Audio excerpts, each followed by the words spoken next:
And fans, the latest sidebars proudly presenting your 2013 Browns crew, keeping the field here at Bethpage Ballpark the best of the Atlantic League. The latest sidebars serving Long Island for over 70 years.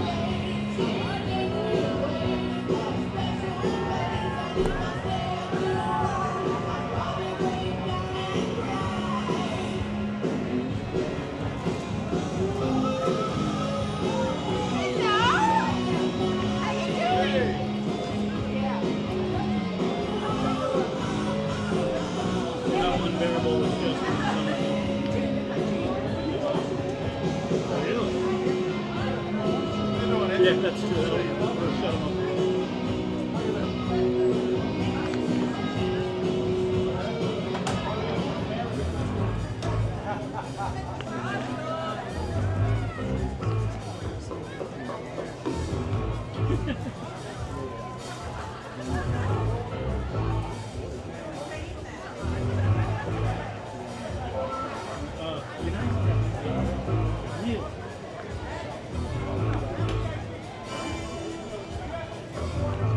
Well, baseball fans are getting closer and closer to playoff action between the Southern Maryland Blue Crabs and your Long Island Ducks.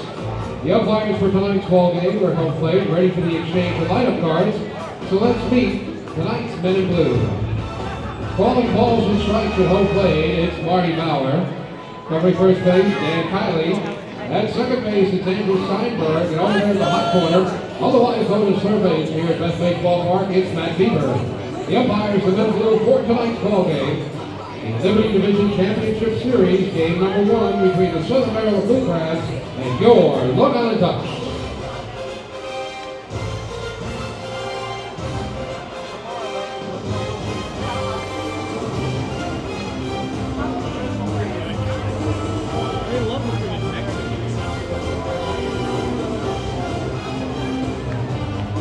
Advanced line of cards now winning exchange at home plate with Southern Maryland Blue Crabs manager Patrick Osborne and the manager of the Atlantic League champion Long Island Ducks, Kevin Baez.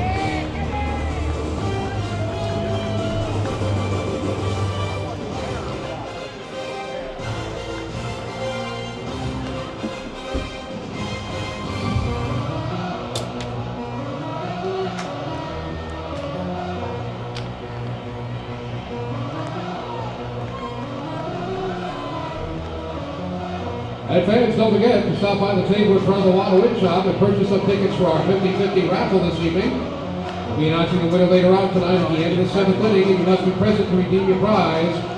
It's only $1 a ticket or $5 for 6 tickets. All of the proceeds will go to the Quacker Jack Foundation, the charitable arm of the Long Island Ducks. Remember now, that's the table in front of the Water Wind Shop, main concourse right behind home plate, and good luck from the Long Island Ducks and the Quacker Jack Foundation.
is Long Island Ducks baseball. Swung on and ripped down the right field line. This one is deep. It is gone from CI to see you later. 2-0 here is well hit to right field. Drew Macias going back. Forget it, it's gone! A grand slam home run for Brian Nelson. Justin Davies at the plate. The winning run at third. Crowd going nuts. Swung on. Bouncing ball left side. Off the mitt. Up third baseman Brad Strauss. Here comes Willie Rodriguez. Justin Davies has done it again. Jason Johnson makes the catch. He makes the catch. And the Long Island Ducks have swept the Camden River Sharks.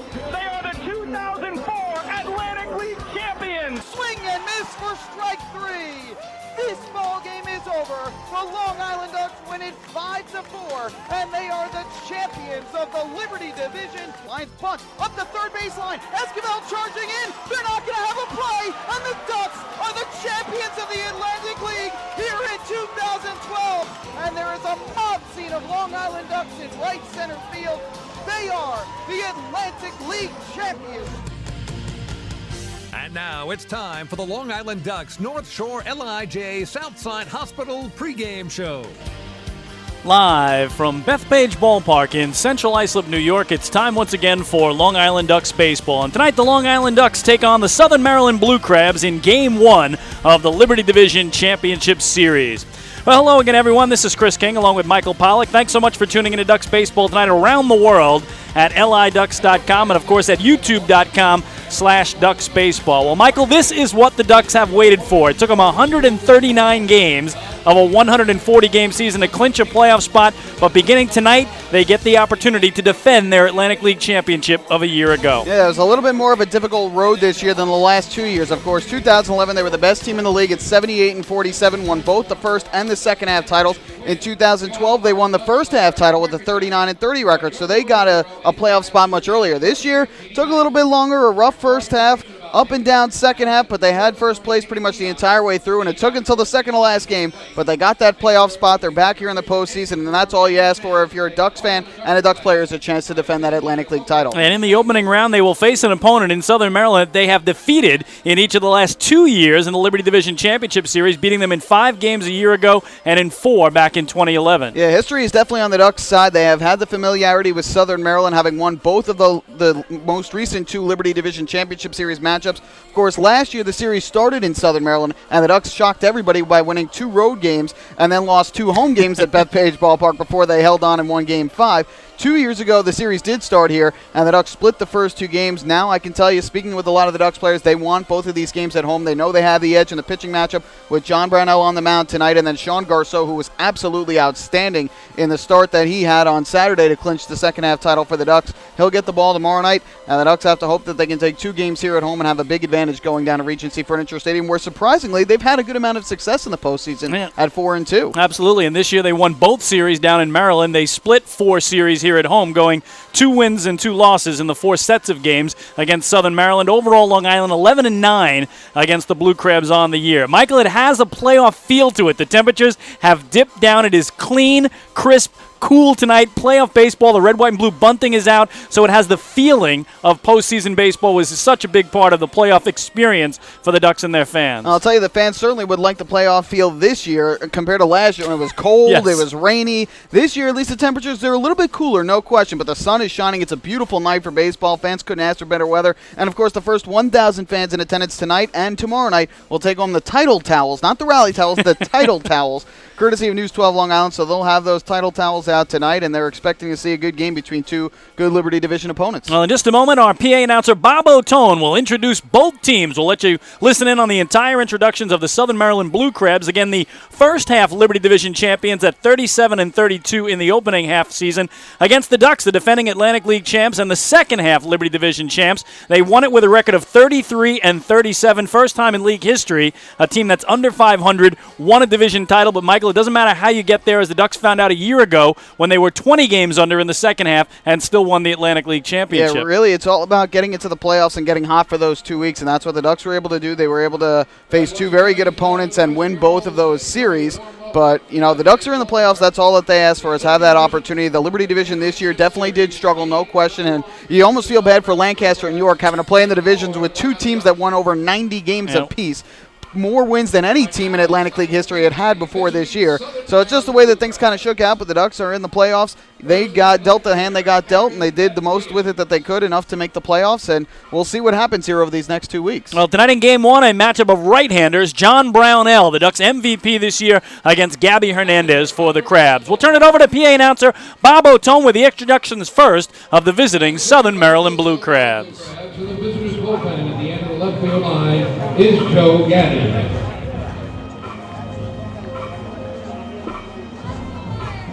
And now, baseball fans, let's meet tonight's non-starters for the Southern Maryland Blue Crabs. First, the pitchers. Number 3, Wade Corpy. Number 3.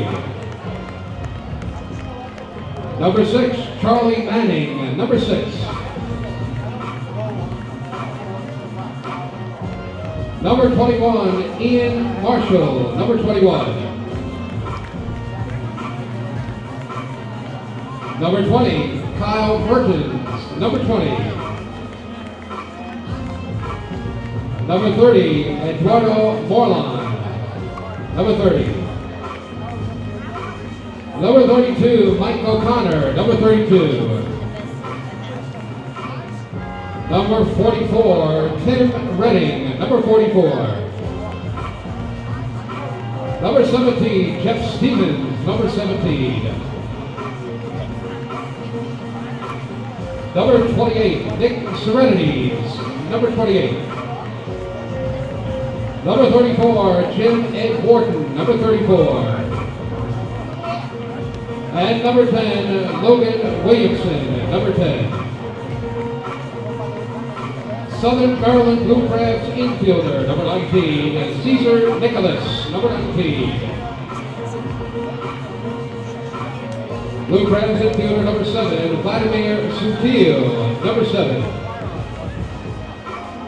And Southern Maryland Blue Crabs outfielder number 11, Brian Barton, number 11. And now here's tonight's starting lineups for the visiting Southern Maryland Blue Crabs. Leading off and playing left field, number 4, Donnie Webb, number 4. Batting in the second position at shortstop, number 8, Rennie Osuna, number 8.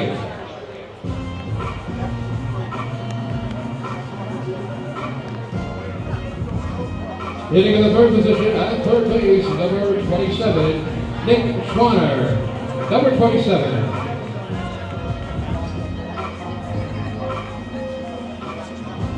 Batting in the fourth position, designated hitter, number 48, Ian Gack, number 48. Hitting in the fifth position for the Southern Maryland Blue Crabs, the second baseman, number 2, Jake Opitz, number 2. Batting in the sixth position at first base, number 12, Jose Salas, number 12.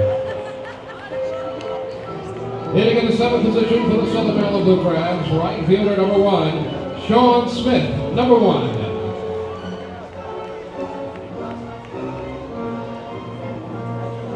Batting in the eighth position, the catcher number 23, Alvin Colina, in the bullpen at the end of the left field line. And hitting in the ninth position for the Southern Maryland Blue Crabs, the center fielder, number 25, Jeremy Owens, number 25. Pitching tonight for the Southern Maryland Blue Crabs and warming up in the Blue Crabs bullpen at the end of the left field line, right-hander number 18, Gabby Hernandez, number 18.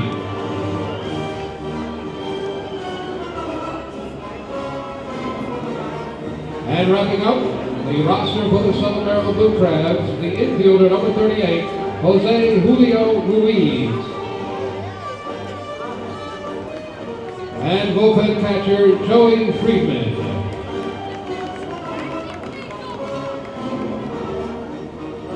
And now, baseball fans, it's time to meet your 2013 second half Liberty Division champion and defending Atlantic League champion Long Island Ducks.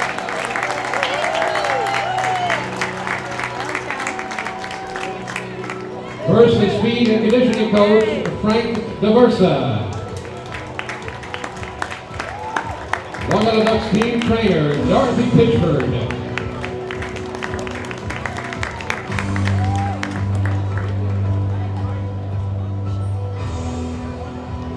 Long Island Ducks bullpen catcher, number 19, Craig DePalma, number 19. The manager of the Long Island Ducks, number 10, Kevin Baez, number 10. Long Island Ducks pitching coach, number 31, Steve Foucault, in the Ducks bullpen at the end of the right field line, number 31. And the bench coach of the Long Island Ducks, number 3, Bud Harrelson, number 3.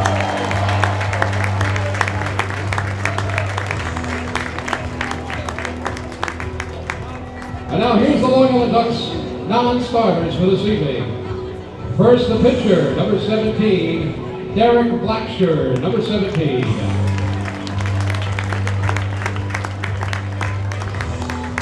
Number 18, Bobby Blevins, number 18. Number 41, Pete Butkovich, number 41.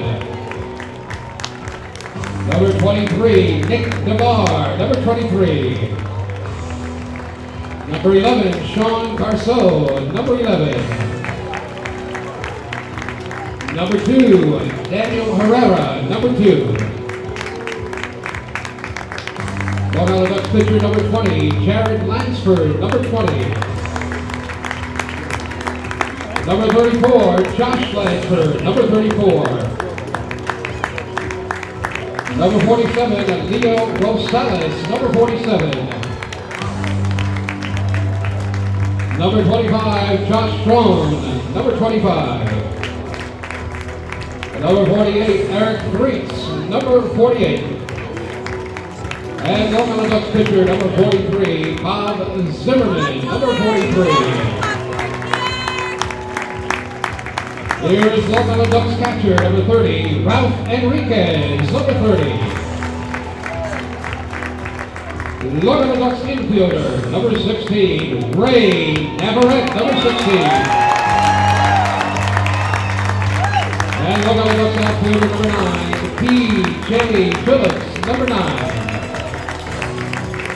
And now, fans, here's the starting lineup for tonight's Long Island Ducks for the Liberty Division Championship Series. Leading off for your Long Island Ducks, the center fielder, number 22, Lou Ford, number 22.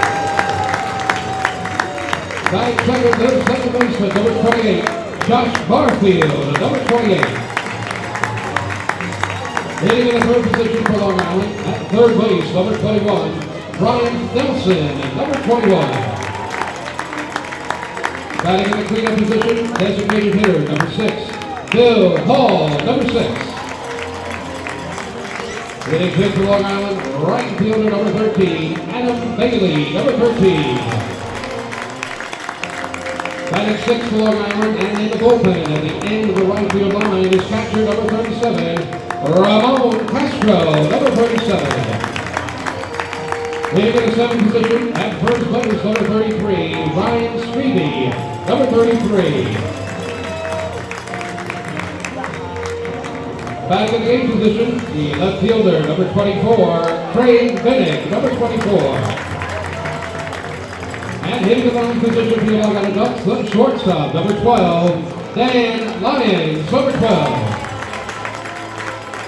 Pitching tonight for the Long Island Ducks and warming up in the Ducks bullpen at the end of the right field line is right-hander number 7, John Brownell, number 7. The starting lineup tonight for your Long Island Ducks.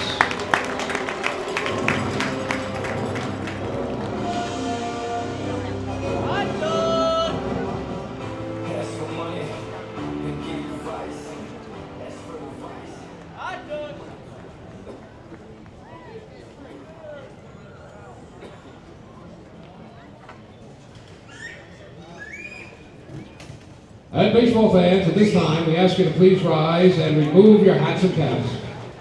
This past Monday, President Obama directed that this week all flags on government buildings be flown at half-staff as a mark of respect for the victims of these senseless acts of violence this past Monday, September 16th, at the Washington Navy Yard. We ask now that you join us in a moment of silence as we remember those that lost their lives, their families, and their loved ones.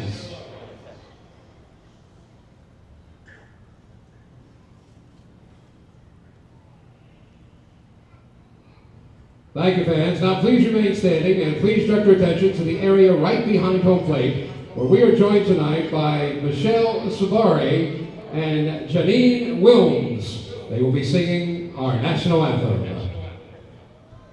Oh, say, can you see by the dawn's early light what so proudly we hailed at the twilight's last gleaming, whose broad stripes and bright stars through the perilous fight o'er the ramparts we watched were so gallantly streaming, and the rocket's red glare above the bursting in air gave proof through the night that our flag was still there. Oh, say does that star-spangled banner wave o'er the land of the free and the home of the brave. Well, there you have a terrific job with our national anthem. Michelle Savary and Janine Williams before Game 1 of this best-of-5 Liberty Division Championship Series between the Long Island Ducks, the defending Atlantic League champions, and the Southern Maryland Blue Crabs. And now with our starting lineups, here's my partner, Michael Pollack. Well, thank you very much, Chris King. So the Southern Maryland Blue Crabs and the Long Island Ducks are going to play for a third straight season to decide who is the Liberty Division champions. And for the Southern Maryland Blue Crabs, who are managed by Patrick Osborne, Donnie Webb, one of their newcoming position players, will lead things off. He is the left fielder. Rennie Osuna is their shortstop. He bats second. And hitting third is the third baseman, Nick Schwanner. Ian Gack is in the cleanup spot, another one of those newcomers. He is the designated hitter. Jake Opitz is at second base. He bats fifth. Jose Salas over at first base. He bats sixth. Hitting seventh in right field is Sean Smith. Batting eighth doing the catching tonight is Alvin Colina. And rounding out the order is the Blue Crab veteran center fielder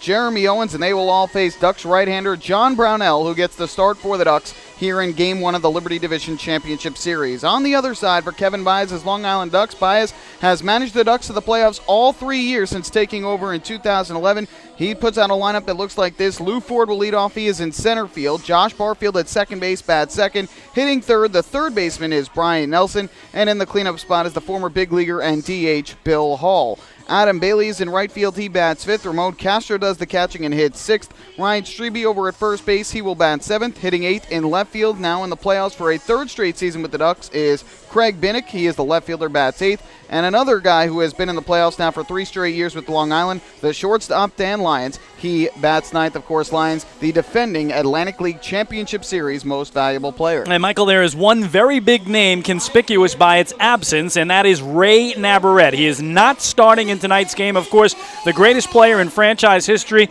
I talked to manager Kevin Baez before the game. He said it was a very difficult baseball and personal decision to leave Ray out, but the way he has struggled this season, again batting just .231, third worst average on the team, at least for Game 1, Mr. Duck, as he's known, is not in the starting lineup for Long Island. Yeah, no question, it is a very tough decision for Kevin Baez, and it's not like he hasn't stuck with Ray this year. Ray played 98 games. He did miss a month with plantar fasciitis in the middle of the season, and who knows, that might have been a big reason as to why he hit just .231 here in 2013. Obviously a tough decision for Ray. You expect he would be upset not in the starting lineup, but Kevin Baez has a decision to make, and that's which 9 players are going to give him the best chance to win. And unfortunately for Ray, that decision was without Ray in the starting lineup. I guarantee you we will most likely see Ray at some point here during this Liberty Division Championship Series or during the playoffs. He can always come up with a big hit off the bench. That's always a possibility too.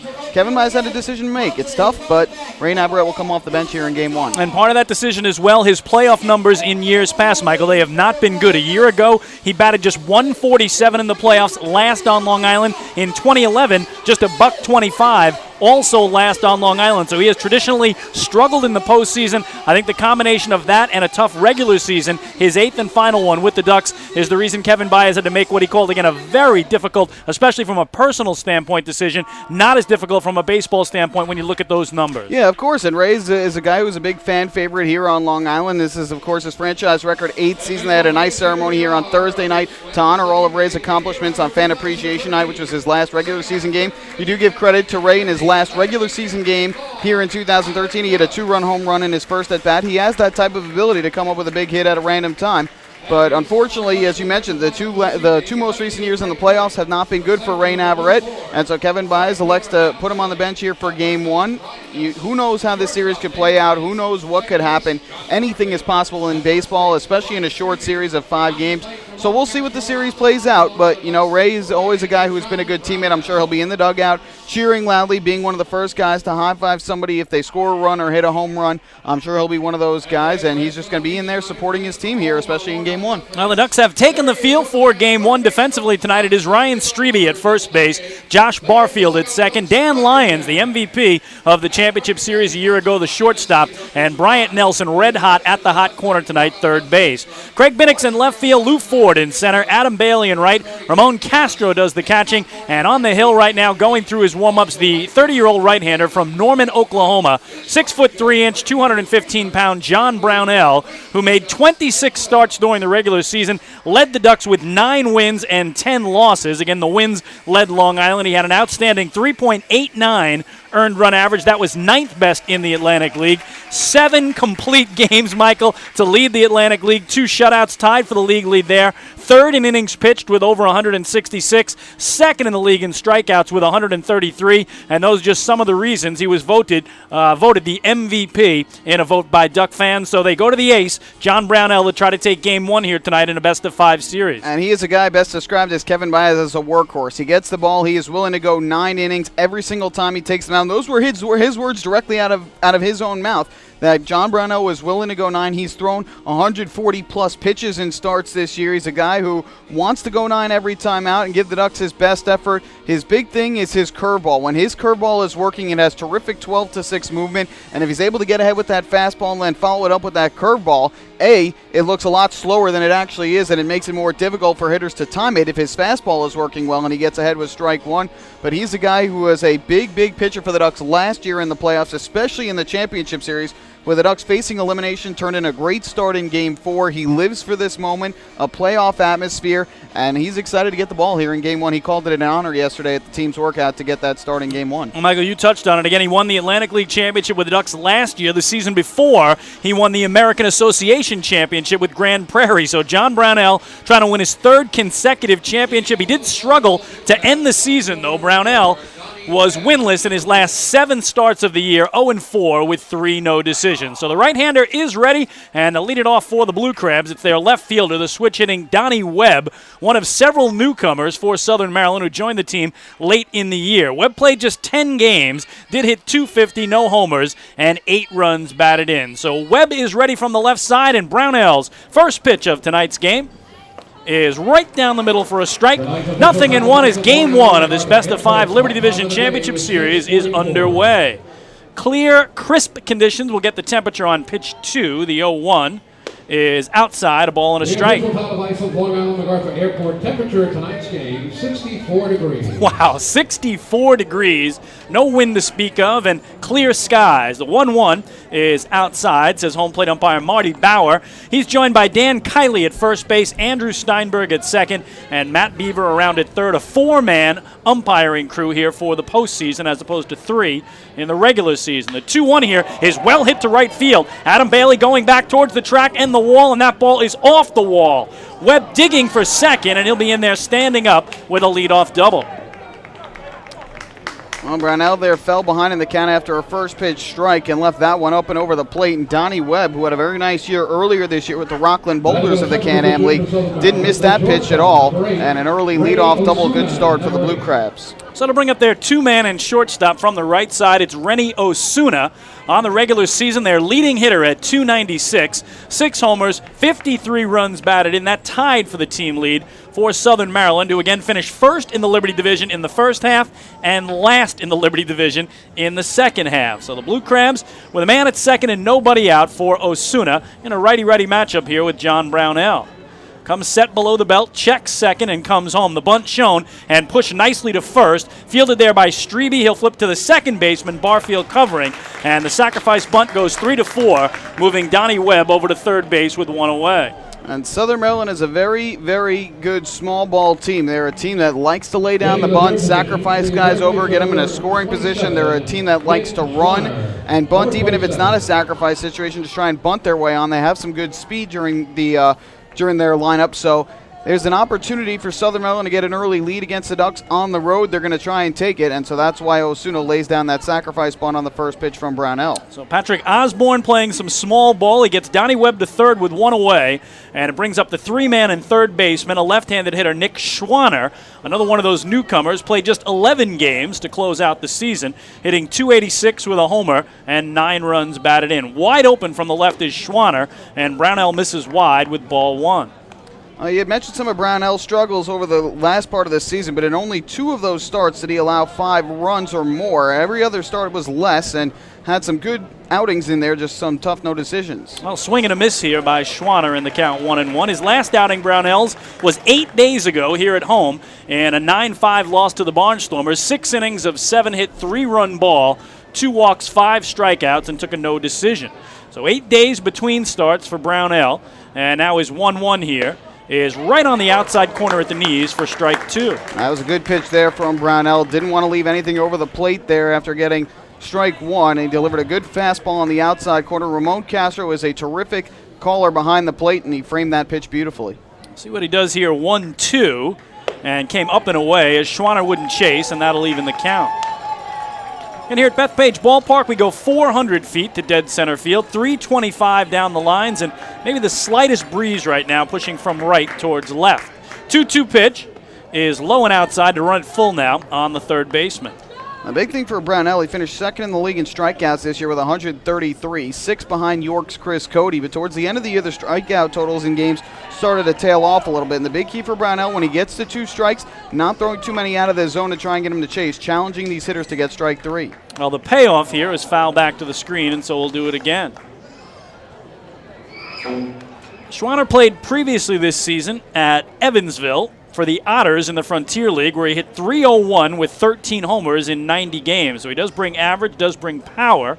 And right here, he'll get a 1-out payoff pitch, trying to deliver Donnie Webb from third and put Southern Maryland on top here. Scoreless game, top half of the first inning with 1 away for the Crabs. They have another newcomer, Ian Gack, waiting on deck. The 3-2 is a check swing. He went around. Castro has to throw to first to get the put on, and he just does get him on the first strikeout tonight for John Brownell, 2 away. That was a very good play there by Castro. Good call to try and get him to chase down low. He knew Schwanner was probably going to chase anything close, and a good off-speed pitch there by Brownell got him to swing, but Castro did the right thing, making sure the runner wasn't going to scamper home first, got the ball, and he's one of the most accurate throwers in the league, and he threw a perfect strike to Ryan Strebe at first for the second out. Yeah, he did a good job, Michael, of finding a lane to first base. As you said, a lot of things going on there. Got to check third, got to get it down there with some zip on it so that Webb doesn't try to break for home. Donnie Webb stuck at third with 2 away for, again, the new cleanup man in DH. From the right side, it's Ian Gack. First pitch to Gack is swung through. Good belt-high fastball, 0-1. On Gack, who played just 8 games to close the season with Southern Maryland, but hit 3 home runs in those 8 games. He batted .276 and drove in 9. So another nice addition is Gack, coming over from the American Association, where he hit .319 at Lincoln with 18 homers in 60 games. Wow, basically a homer every 3 games for Gack. 0-1 here is another fastball up and away, 1 ball and 1 strike. And one thing we've seen a lot in recent years in the Atlantic League is once the American Association, the Can-Am League, the Frontier League are all done, lots of those players come to finish the season in the Atlantic League, as Atlantic League teams are able to add some of those guys, and both these teams have taken advantage of that this year. 1-1 here is a strike on the outside corner. Great pitch by Brownell, and he's got him set up at 1-2. It's interesting, though, Michael, that Southern Maryland has 3 of their first 4 hitters in the order with less than a dozen games played this year. Yeah, they went with mostly position players, 3 new position players, a new pitcher. The Ducks went with pretty much all new pitchers, and that was what led to a lot of success last year for the Ducks was their new pitchers. Brownell was one of them. Matt Wade, Bobby Blevins, who's back with the team this year. They all helped lead to the Ducks to the Atlantic League title last year, and now the Ducks are able to add some new pitchers again this year. Well, fans behind Brownell on a 1-2, and a swing and a miss. He struck him out. John Brownell fans Ian Gack back-to-back strikeouts to end it, and he pitches around the leadoff double to Donnie Webb to keep this one scoreless in the middle of the first. No runs, a hit, and a man left for Southern Maryland. Middle of inning 1 of game 1. It's Southern Maryland nothing, and the Long Island Ducks coming to bat. Hi, this is Ray Navarrete, and you're listening to Ducks Baseball on the Ducks official YouTube channel, youtube.com/DucksBaseball. Northeast Facility Supplies is the official janitorial supplier of the Long Island Ducks, serving all of Long Island, both North and South Fork locations to better serve you.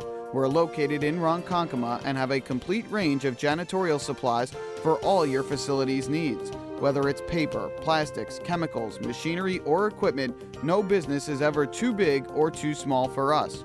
Don't forget to ask about our price match guarantee. Visit us on the web at www.nefaci.com or give us a call at 631-563-8119. Few places on earth offer the charm and excitement of Fire Island. At Fire Island Ferries, located conveniently at 99 Maple Avenue in Bay Shore, they offer convenient travel to Fire Island 7 days a week. Fire Island is quickly becoming a top destination for families of all ages. Experience the informal, carefree communities, the dazzling night scene, enjoy fine dining, or climb to the top of one of the tallest lighthouses in the United States. But there's only one way to get there, by calling Fire Island Ferries at 631-665-3600 today. For fare and scheduling information, please visit fireislandferries.com.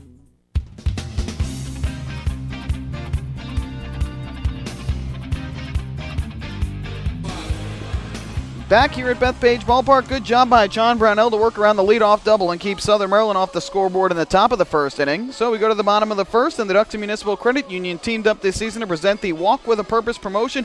Every time a Long Island Ducks player walks, Municipal Credit Union will make a donation to the Quacker Jack Foundation. Municipal Credit Union serving members since 1916, and this year the Ducks walked 369 times plus 12 intentional walks. So that's 381 walks. And for every one of them, Municipal Credit Union made a donation to the Quacker Jack Foundation. Well, nice job. We head scoreless to the bottom of the first inning. Defensively tonight for Southern Maryland, Jose Salas is at first base, Jake Opitz at second, Rennie Osuna the shortstop, and Nick Schwanner at third. Donnie Webb's in left, Jeremy Owens in center, Sean Smith in right, Alvin Kalina doing the catching, and just completing his warm-ups, the 27-year-old right-hander from Miami, Florida, 6'3", 215-pound Gabby Hernandez, the former Met farmhand, who went 7-12 on the year. Those 12 losses led Southern Maryland with a 4.29 ERA. So the first to face him is the Ducks center fielder from the right side, Lou Ford, who did an amazing job after joining the Ducks August the 28th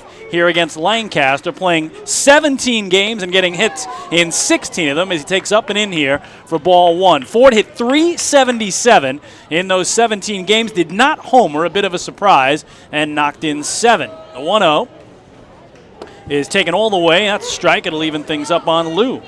It really was incredible what Lou Ford did coming back to Long Island, setting the table at the top of the order, and he has just been able to spray the ball over every single part of the field, and seems like he gets a hit every time he's at the plate.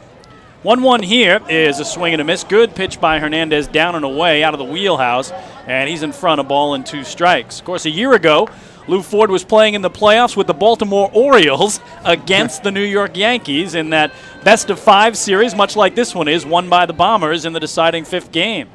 1-2 here, swing and a miss, so good start by Hernandez as he fans Ford, 1 gone. Yeah, it looked like Hernandez there was trying to stay down and away to Ford. He went pretty much fastball after fastball to Ford, knowing that Ford loves to hit that fastball, but he stayed down and away, got Ford to chase through it. That's a good start for the right-hander for Southern Maryland. So to bring up the 2-man from the right side, the second baseman in Kevin Baez lineup tonight, Josh Barfield, hit .295 in the regular season, second best average of any Duck. He added 7 homers and drove in 36. Barfield also the Ducks' leading hitter against Southern Maryland this year. He hit .406 in the season series. Again, the Ducks won 11 of 20 from Southern Maryland, so the Ducks with 11 wins and the Blue Crabs with 9, very evenly matched. Righty-righty, and Hernandez misses in at the letters for ball one. And Southern Maryland had a similar season to what the Ducks had last year. They played well in the first half, led the division for a good portion, won the half, but then really struggled in the second half, going just 28-42. And they got a little bit hot towards the end of the season. We'll see if they can bring that momentum here into the playoffs. The 1-0 is popped up here on the infield. Foul territory, third base side. The catcher gives way to the third baseman, Schwanner, who called off Colina and made the grab in foul territory for the second out. It's been an interesting season for Gabby Hernandez. He was really, really bad at the beginning of the season. In fact, he lost his first 8 decisions, 0-8 through June 4th at Lancaster, but got into a roll after that. He won 5 of his next 6 starts, won 2 straight starts to end the year. So it's kind of a toss-up which Gabby Hernandez will see, but he did have an ERA just north of 7 against the Ducks in 3 appearances, just 1 start, though, this season. And that's the difference. The Ducks only saw Hernandez, as Michael said, 1 time as a starter, twice as a reliever. John Brownell pitched 5 games as a starter against Southern Maryland, so they certainly know him better. As here's Bryant Nelson standing in. He takes a called strike. The third baseman, a switch hitter, batting left here in the 3-hole tonight for Long Island. Nelson hit .298 to lead the team in the regular season, 11 homers, and also led the Ducks with 71 runs batted in as he looks at this one away. A ball and a strike now to Bryant. Hernandez throws hard. He's getting ahead a lot here with first pitch strikes. Trying to get in front here against Nelson after now the count even at 1-1. Here's the pitch, and that popped up as well. To the left side of the infield for the third baseman, Schwanner near the mound, gives way to the shortstop, Osuna, who calls him off and makes the grab. So a couple of ventures on a pair of pop-ups to end the inning, but the Ducks go in order. We go to the second tonight on Long Island. No score between the Ducks and Blue Crabs in Game 1 of the Liberty Division Championship Series. Hi, this is Adam Bailey, and you're listening to Ducks Baseball on the Ducks official YouTube channel, youtube.com/DucksBaseball. Now that Metrex is the official nutrition bar of the Long Island Ducks, they're fueling their powerful lineup with delicious high-quality protein to support lean muscle and strength. So that in 2013, the Long Island Ducks can have their best season ever. Uh-oh. Metrex, shaping every body. Beautify your patio, walkway, driveway, or pool surround with Nicoloc paving stones and walls. Nicoloc's specially formulated paver shield offers extra surface wear protection and color enhancement throughout the thickness of the paver. Paver shield guarantees that your pavers will look great for years to come. Bring home the elegance with Nicoloc. Visit the Nicoloc Design Center, Sunrise Highway, Lindenhurst, or Nicoloc.com. Let Nicoloc pavers pave your way.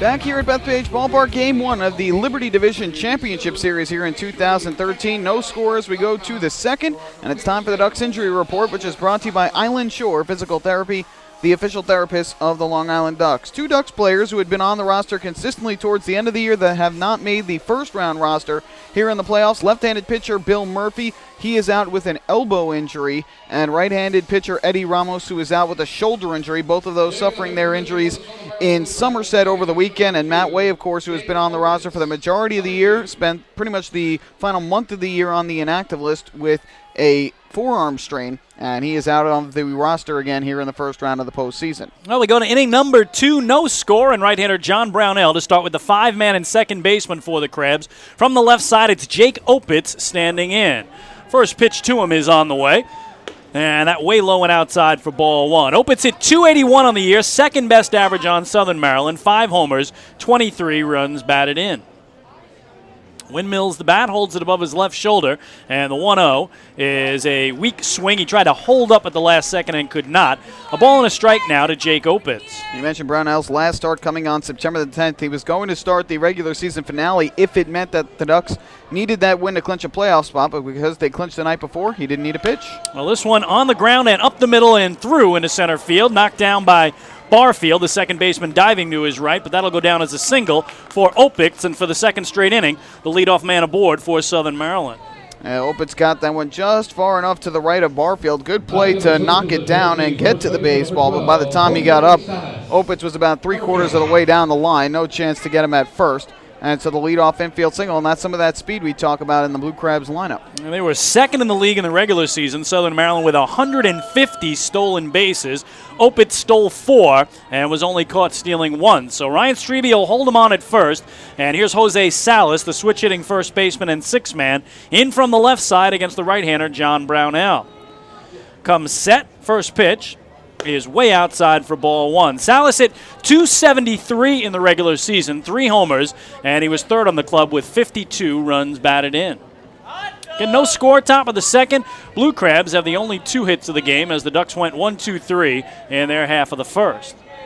1-0 here, and that low and a little bit inside, 2-0 now as Brownell falls behind. Yeah, that's going to be the tough part for Brownell. Can't be falling behind. This Blue Crabs lineup does have some pretty good hitters in it from top to bottom. Sean Smith, a guy who was a very good hitter, waiting on deck. In fact, they have 2 guys with 13 home runs in the 7 and 8 spot, so not an easy part of the bottom of the order. Be a 2-0, and that is a strike at the knees on the outer edge. 2-1 now to Jose Salas. Salas had the longest hitting streak in the Atlantic League this season, a 24-game run to take that title at the end of the year. Nobody else could do that. Be a 2-1 to him. Long hold of the set by Brownell, and now a ground ball to short should be 2. Lions to Barfield for 1, back to first in time, and the Ducks turn a 6-4-3 double play.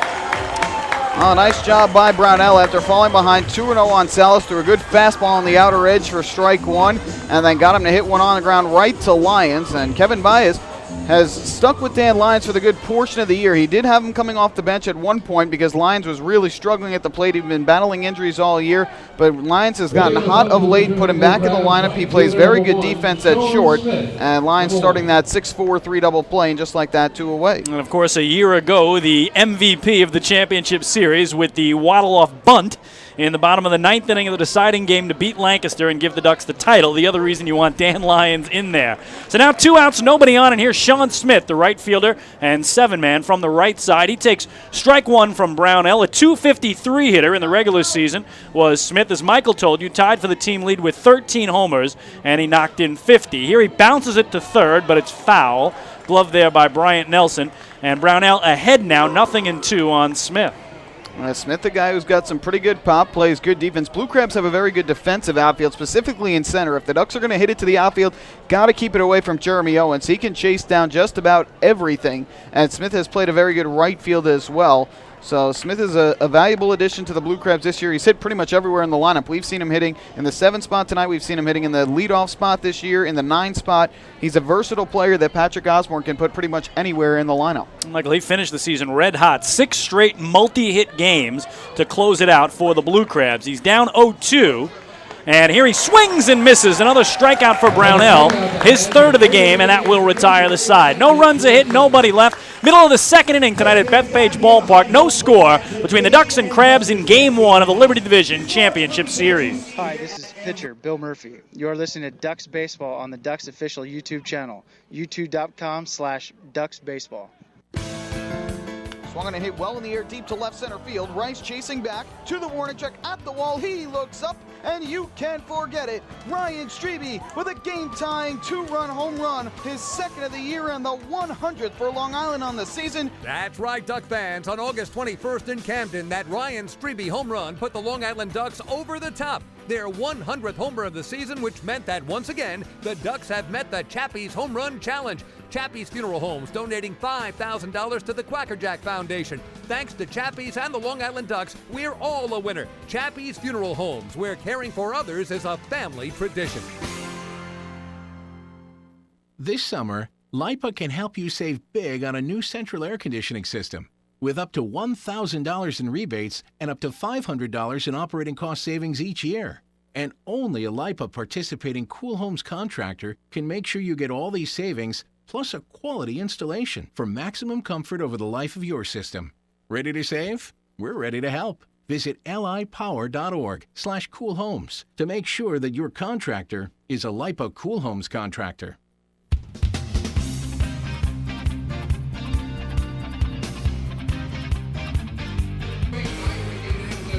Well, you're back here at Bethpage Ballpark. Game 1 of the Liberty Division Championship Series is scoreless going to the bottom of the second, and the Ducks will also host Game 2 of this series tomorrow night at 6:35 p.m. Gates will open at 5:35, and just like tonight, the first 1,000 fans in attendance are going to receive title towels, courtesy of News 12 Long Island and News 12 Traffic and Weather. Again, the gates open at 5:35 p.m. It'll be right-hander Sean Garceau for the Ducks against righty Ian Marshall for the Blue Crabs. Very good pitching matchup on paper. And tickets are still available for Game 2. You can get them at the Bethpage Ballpark box office, online at liducks.com, or over the phone, 631-940-TIXX. And there was one playoff game last night in the Atlantic League. In fact, down in Texas, it was Game 1 of the Freedom Division Championship Series between Somerset and Sugar Land. Skeeters had a 3-1 lead into the 5th inning, but Somerset rallied, got a pair of homers from Corey Aldridge, and the Patriots, Michael, take Game 1 6-5 in Sugar Land, making Game 2 there tonight almost must win for the Skeeters. If they lose both at home, they'd have to go to Somerset and win all 3. The league's best team with 95 wins in the regular season already facing a must-win tonight at home on the Skeeters. That is a huge win on the road in Game 1 for Somerset, and Corey Aldridge is a guy who's been so valuable to them all year long. He had a huge game again yesterday, and to get that early advantage, it's hard to say it takes home field advantage away because Somerset does have 3 games at home, but in a sense it does because Sugar Land was hoping to win 2 games in a place where they have been dominant all year long at Constellation Field. And so Somerset strikes first in the series. And as you mentioned, tonight pretty much a must-win for the Skeeters before they head to Bridgewater, New Jersey. Well, for Sugar Land tonight, lefty Jason Lane goes for Somerset righty David Harden. Here we're scoreless into the bottom of the second, and right-hander Gabby Hernandez for the Blue Crabs. Set to begin with the cleanup man and DH from the right side. Bill Hall is in and wide open, as always, for Long Island. First pitch to Hall is swung through for strike 1. Bill hit .239 in the regular season, led the Ducks with 16 homers, and was second on the flock with 63 runs batted in. Hernandez, a 1-2-3 first inning for the former draft pick of the New York Mets back in the 3rd round of the 2004 selection. 0-1 here is down and away. 1 ball and 1 strike now on Bill Hall. Yeah, the big key for Bill Hall is he's got some great power, and that's why the Ducks keep him in the lineup at the DH spot. He really did struggle towards the end of the year. Average dipped down, as you mentioned, to .239. But he's got the ability, if he is able to show his discipline at the plate, to draw some walks, and he's also got the ability to hit one out at any moment. And 13 of his 16 homers this year were here at Bethpage Ballpark. The 1-1 is low for ball 2. Well, Michael told you about Bill struggling to close out the year. He went just 4 for 36 in the final 11 games of the regular season. But again, that is behind him, as it is for everybody, as you wipe the slate clean, and none of the stats that happen here in the playoffs will affect those final regular season numbers. Those are in the books. The 2-1 is poked back to the netting behind home plate to even up the count on Bill Hall. And another area in which he was very valuable was against Southern Maryland. He had a team-high 3 homers, a team-high 14 RBIs this year against the Southern Maryland Blue Crabs. Even though he did hit just 189, he definitely showed some pop and an ability to drive in runs. That is amazing, right? 189 batting average, but yet number 1 in homers and ribbies, as the Ducks again took 11 of 20 from Southern Maryland. It's that strange, non-balanced schedule as well. I'll tell you about that in a second as the 2-2 here is outside. Ducks played Southern Maryland 14 times here at home, went 7-7, but only 6 times down in Waldorf where they went 4-2. So that crazy schedule this year, that happened to a couple of different clubs for Long Island, but the Ducks had a lot of success in Southern Maryland where they will head for games 3, 4, and 5 of this series, Friday, Saturday, and Sunday. The payoff here to Hall. And that grounded to third off the glove of Nick Schwanner and down the left field line. Bill Hall is turning for second. Donnie Webb couldn't come up with a handle in left field. That'll be the first hit of the game for the Ducks. A double down the left field line for Bill Hall. What a smash. Hey, he hit that ball hard to third. Schwanner went to go get it on his backhand. I don't know if it hit the lip of the grass or it hit a rock in the dirt, but it hopped up, skipped past Schwanner and down the left field line, and an easy double for Hall. So the first hit of the game for Long Island, and a good start to their bottom of the second inning. So man in scoring position in Hall, nobody out. And here's the 5-hitter from the left side, the right fielder Adam Bailey.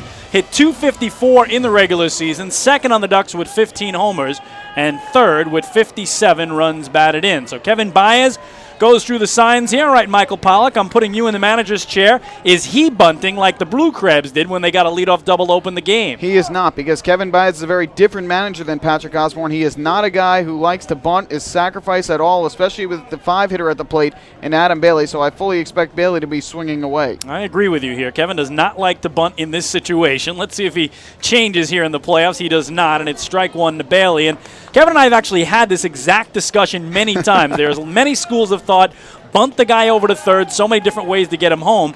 I am always of the mindset, give me 3 cracks at a single rather than 2 cracks at a fly ball or a single. That's the way I look at it, and that's the way Kevin does as well, and that's the way he always is managed.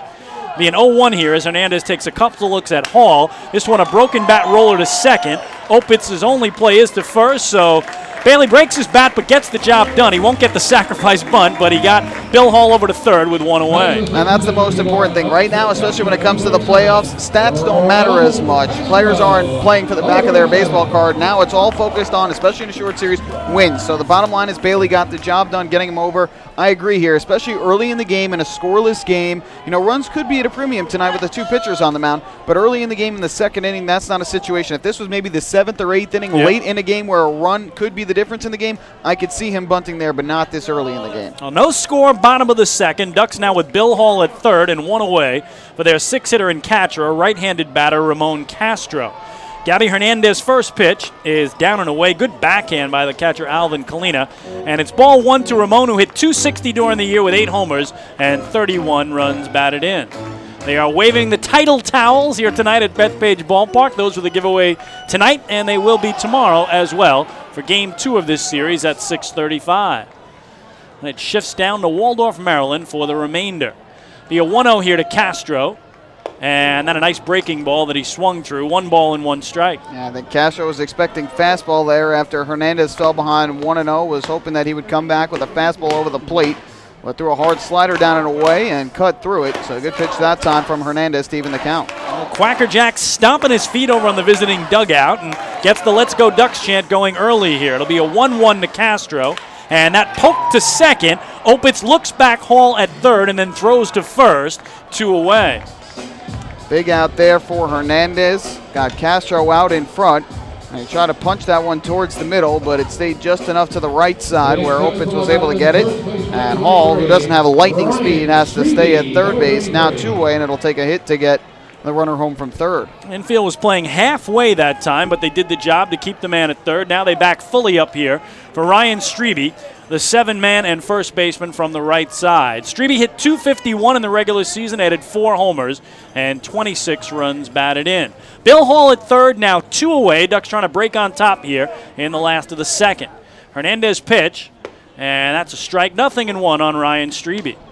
Ducks this year struggled a little bit in these situations, just a .254 average with runners in scoring position and 2 out. And there were a couple stretches this year where it seemed like the Ducks couldn't buy a hit with runners in scoring position. We'll see if Strebe can come through here with 2 out in the second. 0-1 to Ryan, and that a swing and a miss. So Hernandez in front, 0-2 on Long Island's first baseman tonight. Hernandez pitched in the opening round playoff series a year ago against Long Island. He was the Game 3 starter here with the Crabs down 0-2 in the series and tossed 4 innings of 4-hit 2-run ball. Took a no decision in what was a 7-5 win for Southern Maryland to keep them alive. 0-2 is down and away. Another block by Kalina on a pitch in the dirt. No advance by Hall at third. And really the only mistake that Hernandez made in that game, Michael, he gave up a home run to Matt Esquivel, and that was it. But, boy, you're talking about your first playoff experience with Southern Maryland. That was it last year for him, and his team was facing elimination immediately on the first game here on this field. Especially after losing 2 games in your home ballpark. A tough task for Southern Maryland. They almost made the comeback. If not for that big home run by Brian Nelson in Game 5, Southern Maryland might have had a tremendous miracle comeback from down 0-2. Be a 1-2 here to Strebe, and that runs a bit high. 2 balls and 2 strikes. A good job by Strebe to lay off of that 0-2 pitch down and away. Hernandez was trying to get him to chase, and he wouldn't. And now a high fastball, and again Strebe lays off. So a good job here to get the count even at 2-2, and we'll see what Hernandez does here. Hernandez, the right-hander, working from the middle of the rubber, comes set away from his ear, and the pitch is up and away to run it full now on Ryan Strebe. Strebe steps out to take a look at the defense, straight away all the way around, and very deep in left field especially is Donnie Webb, respecting the power of the big right-handed hitter. Strebe hit just 154, though, against Southern Maryland in the season series. He'll get a 2-out payoff pitch here. And that well hit to center field. Jeremy Owens loses it, now tries to find it, goes back to the warning track, and he can't get it. It's off the track and off the wall. In the second is Strebe with an RBI double as the Ducks jump on top here, 1-0 in the last of the second. Well, that is very rare. It's very rare to see Jeremy Owens lose a baseball in center field. He's one of the best defensive center fielders in the Atlantic League, and when that went up, it looked like it was well hit off the bat, but Owens didn't move, and I thought, wow, maybe that ball wasn't hit as far as I thought, and then you realize that Owens couldn't see where the baseball was, and so it goes down as a double for Strebe, and a good start for Long Island as they get the first run of the game. That is a huge break because, as Michael told you, Jeremy Owens catches everything hit to center field, and if he finds that immediately off the bat, he coasts into that ball on the warning track to make the grab. Here is Craig Binnick, the 2-out hitter, and he goes after the first pitch and puts it into right field for Sean Smith, moving over into right center to make the two-handed catch, and that will retire the side. But the Ducks get a run on 2 hits and leave 1. 2 complete tonight in Game 1 of this best-of-5 Liberty Division Championship Series. It is now the Long Island Ducks 1 and the Southern Maryland Blue Crabs 0. Hi, this is Brian Nelson, and you're listening to Ducks Baseball on Ducks Baseball official YouTube channel, youtube.com/DucksBaseball. Hey Ducks fans, your recreation destination this year is The Rinks at Hidden Pond Park. The Rinks features 2 full-size ice rinks, a 97-acre summer day camp, a New York State licensed preschool academy, and a wide variety of birthday party options. Learn to skate, join one of many hockey leagues, swim in an Olympic-sized pool, and enjoy all the fun that The Rinks has to offer. Visit us today at 660 Terry Road in Hauppauge, or check us out online at therinks.com. The Rinks, your recreation destination. Can't get enough of the Long Island Ducks? Well, now you can get even more inside info on your favorite hometown team through Facebook and Twitter. The Ducks are constantly updating fans through social media with scores, transactions, ballpark promotions, and much more. You can even win great prizes. All you'll need to do is make a free account on Facebook and Twitter, and then visit us at facebook.com/LIDucks and twitter.com/LIDucks. Think you're Long Island's biggest Ducks fan? Get connected now.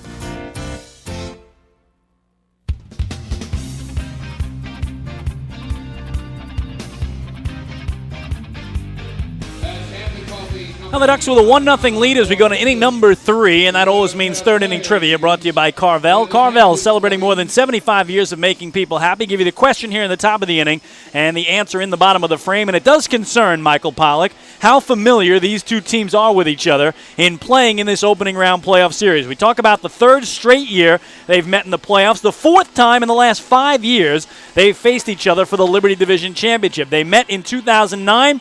Southern Maryland won it in 5 games. They met in 2011. Ducks won it in 4. They met last year. Ducks won it in 5. So only once in the last 5 years have these two teams not met for the Liberty Division Championship. That was back in 2010. Name the 2 teams that did meet for the Liberty Division Championship back in 2010. Again, the only time in the last 5 years that it was not Ducks against Blue Crabs in the opening round.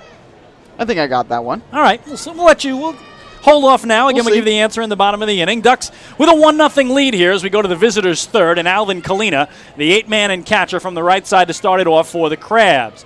John Brownell's first pitch is popped up here, foul territory, first base side. Ryan Strebe over near the coach's box and avoids Brian Barton and makes the grab for the first down.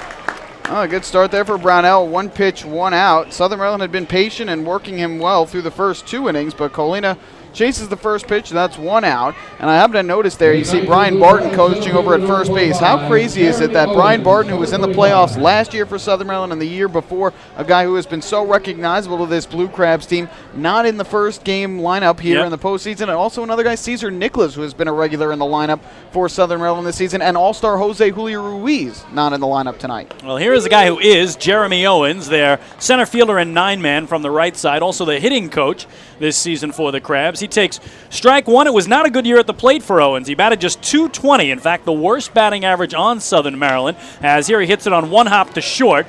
Dan Lyons has to hurry it over to Strebe to get him 2 away. Yeah, Jeremy Owens is a guy who really has struggled in terms of his batting average. He strikes out an awful lot, led the league in strikeouts again this season. but he's a guy who can manufacture runs by getting on base. He's a guy who has a lot of familiarity with this Ducks team, and has hit some killer hits against the Long Island Ducks in his career.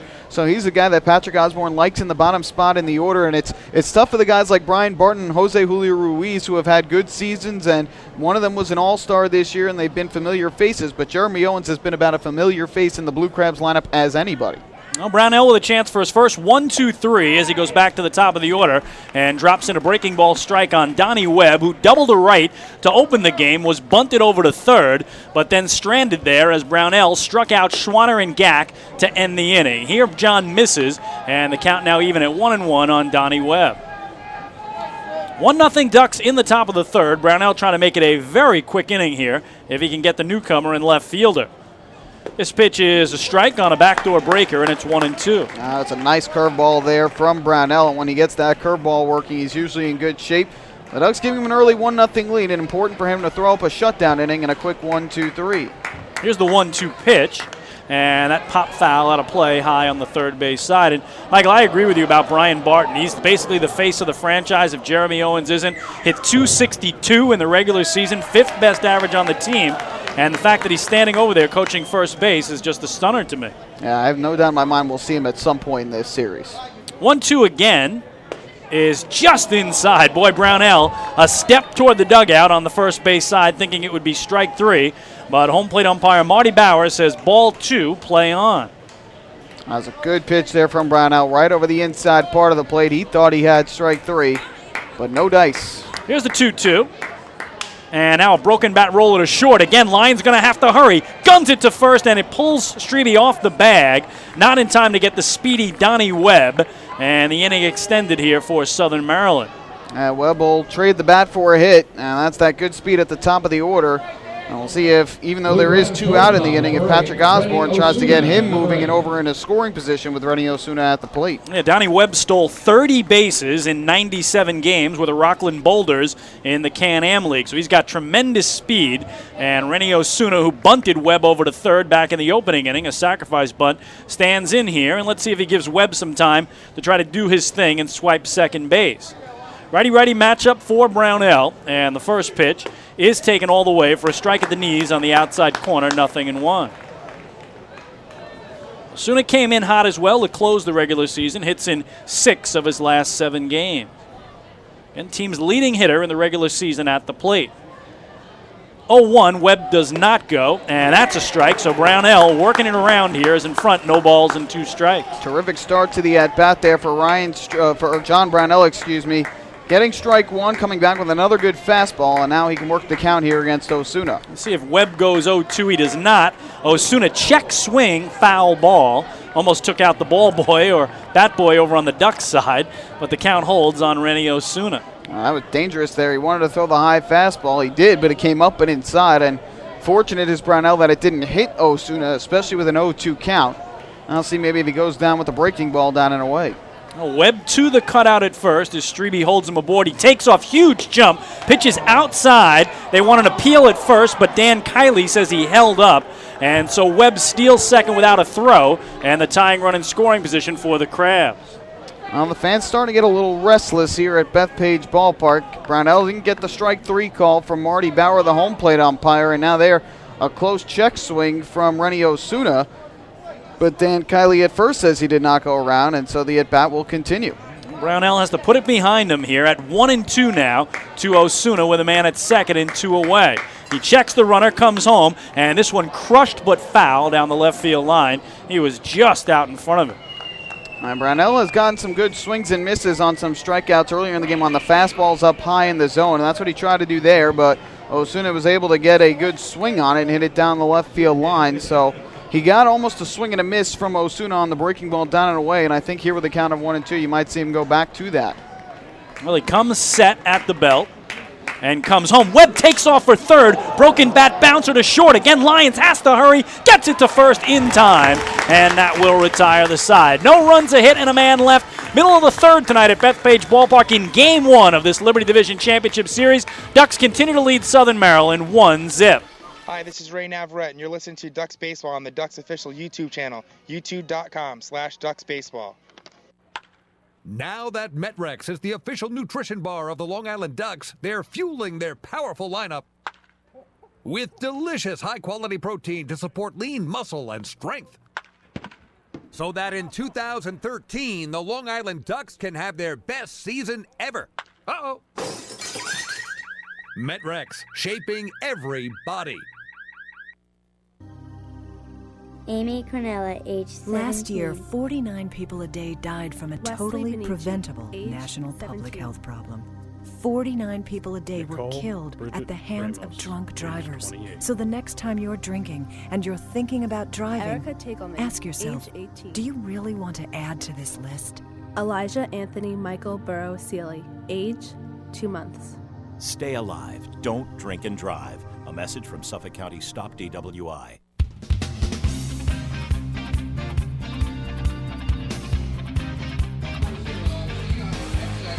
Well, Ducks with a 1-0 lead as we head to the last of the third in Game 1 of this best-of-5 Liberty Division Championship Series. And time now to wrap up our third-inning trivia brought to you by Carvel.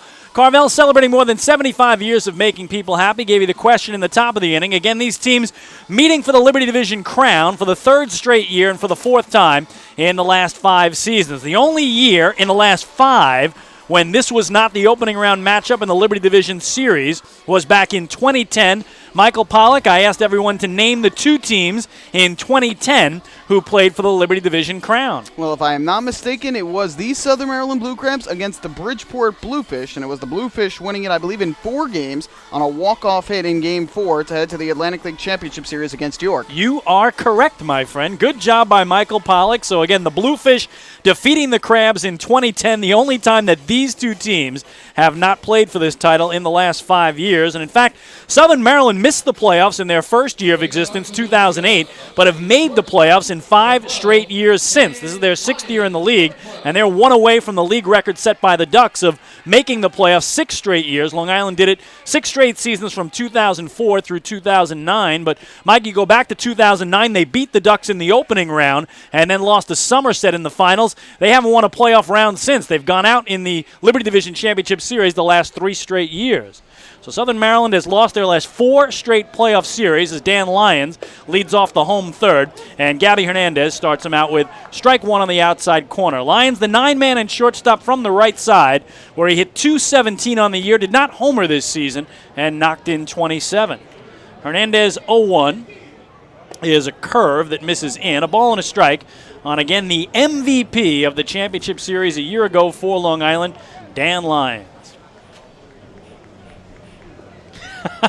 Jenny Dunn has delivered in the postseason. She's not just regular season, has delivered to our booth, Michael Pollock, unbelievable deep-fried peanut butter and jelly sandwiches. Wow. I was looking at that. I didn't know what that was. I couldn't tell what was in the middle, but always getting the treats here in the postseason. Thank you very much, Jenny. Thank you, Jenny Dunn of Center Plate, for delivering in the playoffs. And Michael Pollock will probably have it all gone before I ever even get to it. It's 1-2 here on Dan Lyons.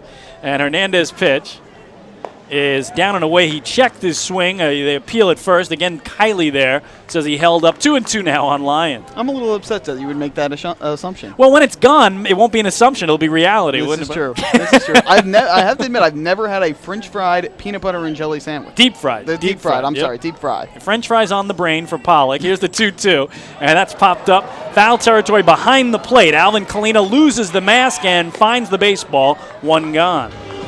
A good start to the inning for Hernandez as he tries to battle back after a tough second inning. He allowed the leadoff double. He got 2 big ground outs, but then Ryan Strebe with that towering drive to center that Jeremy Owens couldn't find. It ended up falling for an RBI double to give the Ducks the 1-0 lead. Well, back to the top of the order for Lou Ford, who struck out swinging to begin the game. Gabby Hernandez started out hot, and Ford 0 for 1 will stand in here as the crowd continues to chant Lou every time he comes to the plate. I'll tell you what, these Ducks fans were so happy to hear that Lou Ford was back. Obviously a bittersweet moment because they were really excited for him to be with the Baltimore Orioles and in the Orioles organization. But if he wasn't going to play for them, they were happy to have him back here on Long Island. First pitch to him this time is down and away, just outside. Ball 1 to Lou Ford. That's one thing I'll never forget either, Michael, is the night the Ducks won the championship a year ago. October 7th was the date, the 1-0. Is foul back to the screen. They go upstairs into the Duck Club restaurant to celebrate, And there's Lou Ford playing Game 1 of his divisional playoff series with the Orioles against the Yankees. And just to see Lou Ford on the television on the night the Ducks were celebrating with the trophy was something that'll always stick with me. And he was following along with the Ducks in the playoff series before they took on the Yankees in the first round. Well, here he swings and misses again, so he hasn't been able to catch up to Hernandez here, and he's down in the count, 1-2. Yeah, it seems like Ford's just trying to get his timing down. Hernandez has tried to keep things down and away there. There he challenged him with a good fastball, and Ford cut through it. So Hernandez ahead here trying to strike Ford out for a second straight time. Righty-righty matchup, and the pitch is pop foul out of play down the right field line. A count holds on Lou Ford, who only played 3 games against Southern Maryland of the 17 since joining the Ducks, but he did hit .429 in those 3 contests. I don't think there was any team he didn't hit well against since he rejoined the Ducks. He's been hitting nonstop since coming back to Long Island. Again, had hits in his first 14 straight games before they finally shut him down for 1 game, as here a slider misses down and away, 2-2, and then he got right back on track, Michael, and had hits in his last 2 games. So he finished with hits in 16 of his 17 games for Long Island. What a late season addition for the Flop. 2-2 this time from Hernandez. And that another foul ball out of play down the line. And, of course, the one game he didn't get a hit in was that rain-shortened game here last Thursday, so he only had 2 at-bats in that one. So a little bit almost unfair for Lou to lose the hitting streak and the on-base streak in that fashion. But as you mentioned, he started a new one the next day. He had a good series over the weekend in Somerset and trying to start a new good start here in the playoffs against the Blue Crabs. Another 2-2 to him.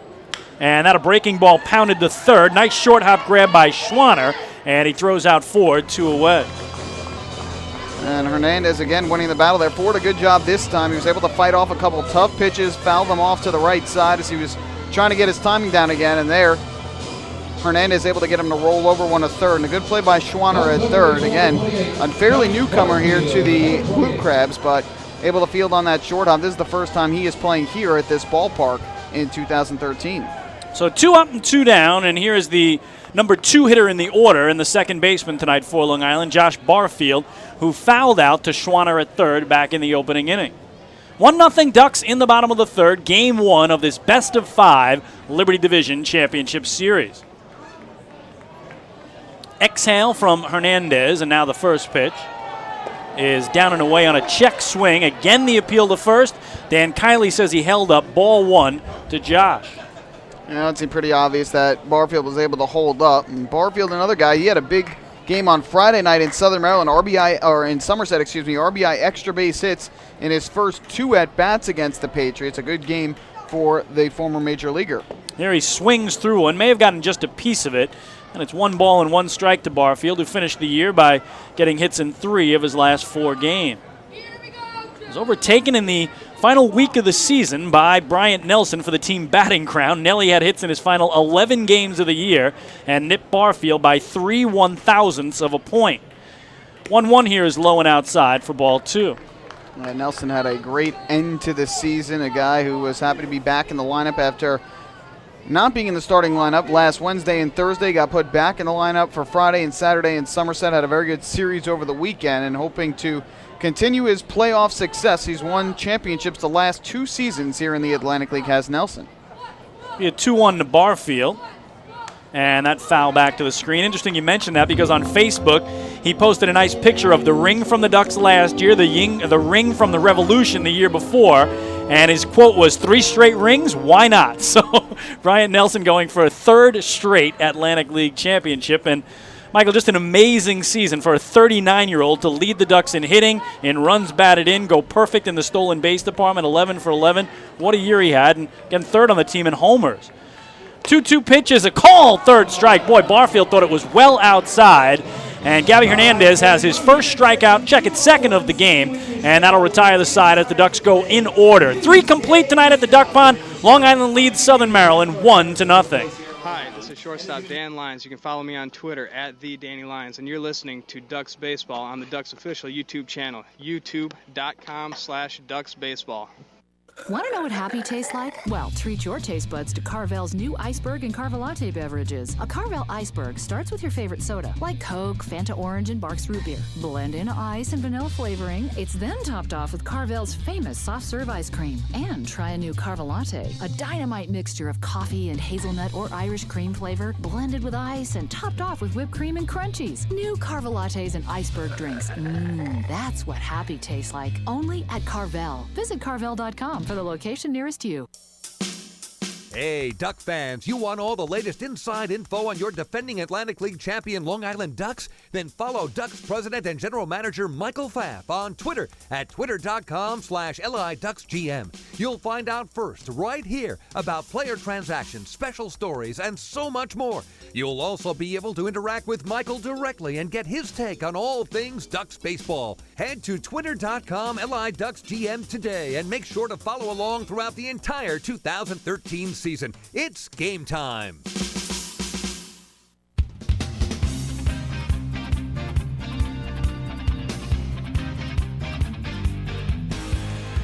Chris King and Michael Pollock back at Bethpage Ballpark. 3 innings complete tonight in Game 1 of this Liberty Division Championship Series. A best-of-5 set, and the Ducks with a 1-0 lead. For Long Island, a run on 2 hits and no errors. For Southern Maryland, no runs, 3 hits and no errors. And, Michael, we want to welcome in the folks watching down in Crustacean Nation, as they like to call it, at Regency Furniture Stadium in Waldorf, Maryland. They're having a viewing party tonight in the Legends Suite, that great little building out beyond third base. So we welcome in the Crab fans tonight, and we turn it over to you for the next 4 innings of play-by-play. Oh, thank you very much, Chris. I had the chance to check out the Legends Club for the first time this year down at the Atlantic League All-Star Game, which, of course, was held at Regency Furniture Stadium. They had to go to a homer-off to decide it, and it was the Freedom Division who ended up defeating the Liberty Division. They also had to wait out a 2-hour-plus rain delay before they finally got a chance to play, but a very nice spot to watch the game down at Regency Furniture Stadium. And again, the series will shift down there on Friday for games 3 and then, if necessary, 4 and 5.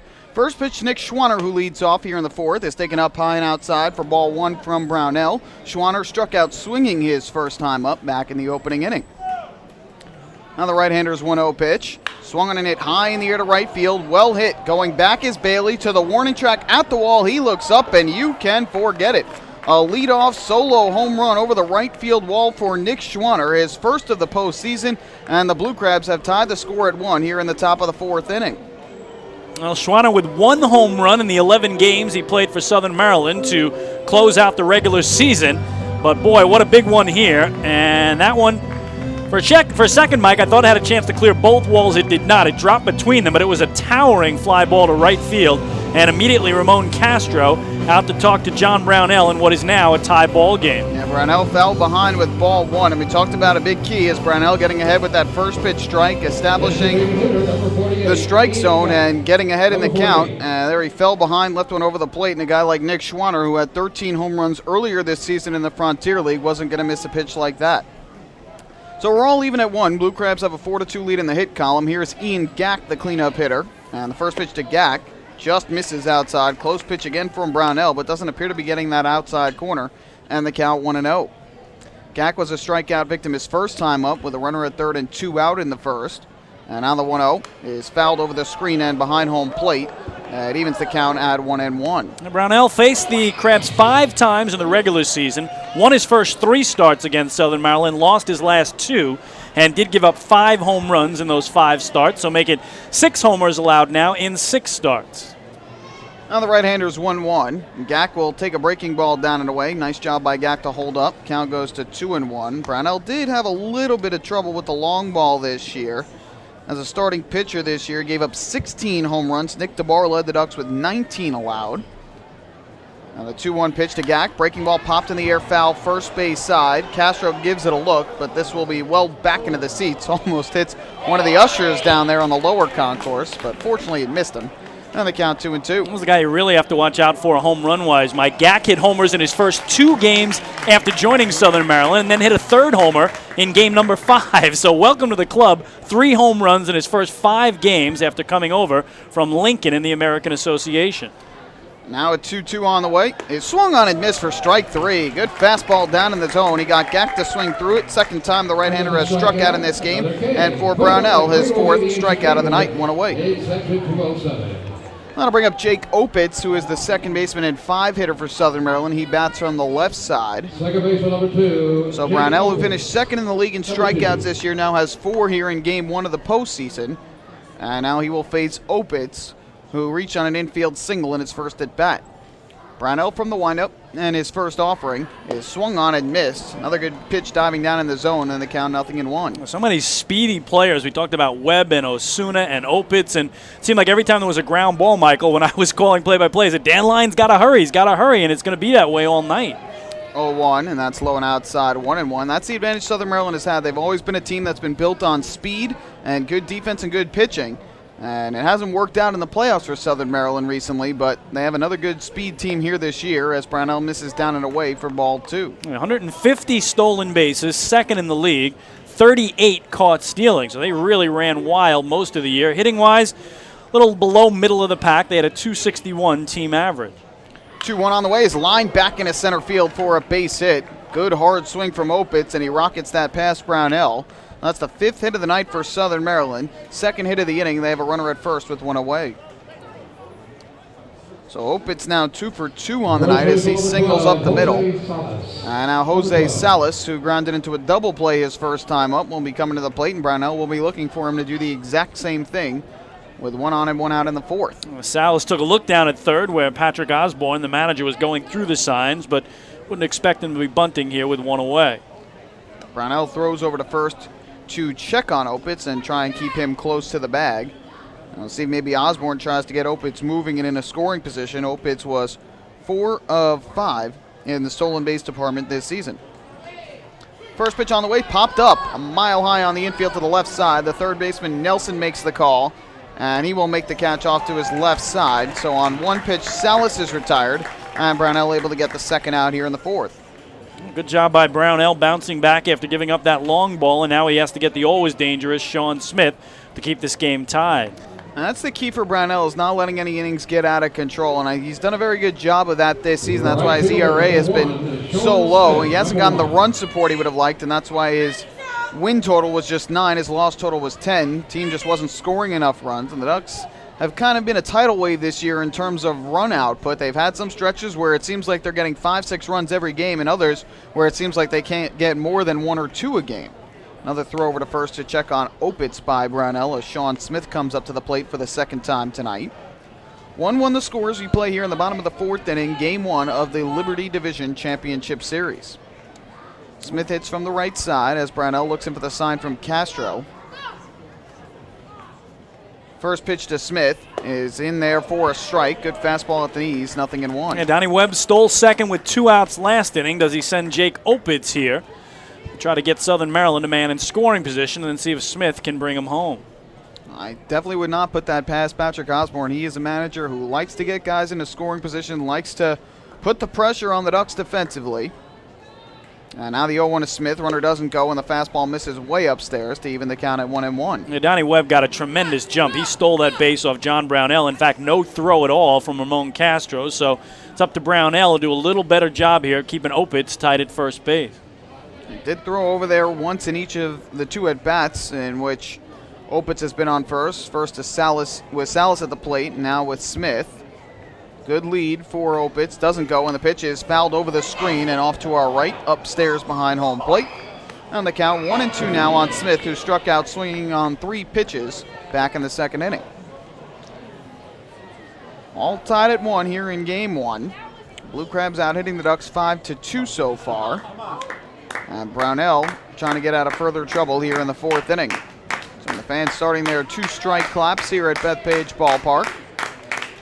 Brownell gets the sign and now throws over to first to keep a close eye on Opitz, who is being held on by Ryan Strebe.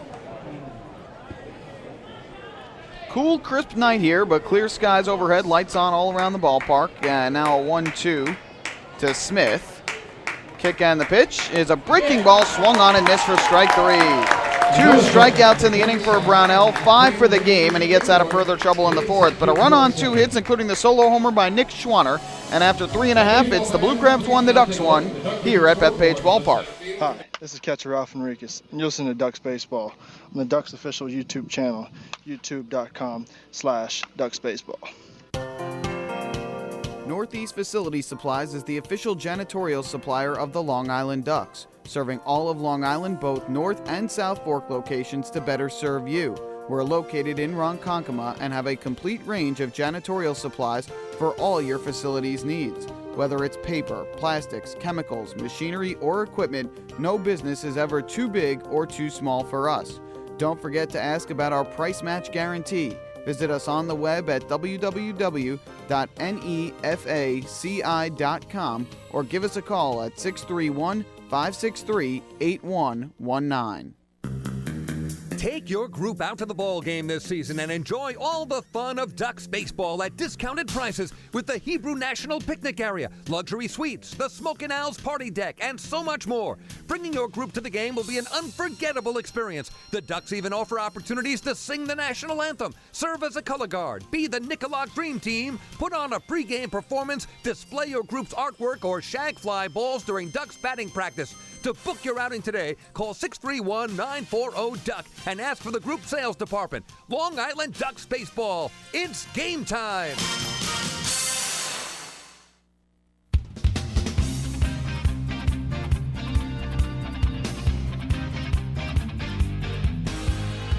Well, fans, now you can enjoy the taste of the Australian Outback at discounted prices just by attending Duck games at Bethpage Ballpark. Now, all season long, every Friday at a home game, Duck staff members handed out coupons for $5 off with the purchase of 2 lunch entrees at Outback Steakhouse as fans exited the ballpark.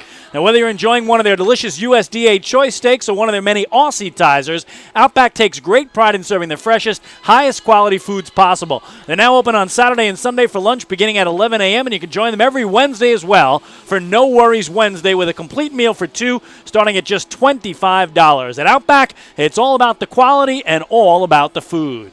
Well, the Ducks and Blue Crabs tied at 1 as we go to the bottom half of inning number 4. It's a run on 5 hits for the Blue Crabs, a run on 2 hits for the Ducks. And again, out of the 8 teams that started the season, only 4 are left. It'll be the Ducks and the Blue Crabs here for the Liberty Division title. It's the Skeeters and the Patriots for the Freedom Division title.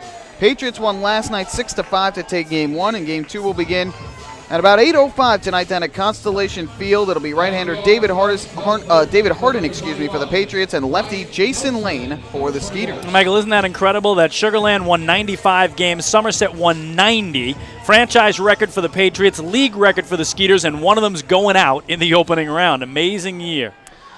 That is just the way the ball bounces sometimes, and the Freedom Division was excellent this year. Ducks, along with pretty much every team, had their fair share of struggles against the Freedom Division this year. And the first pitch coming here to Brian Nelson leading off in the 4th is outside from Gabby Hernandez for ball 1. So it's going to be tough for whichever of those 2 teams does not make it to the championship series to have had the regular season they had and not get a chance to play for the Atlantic League title.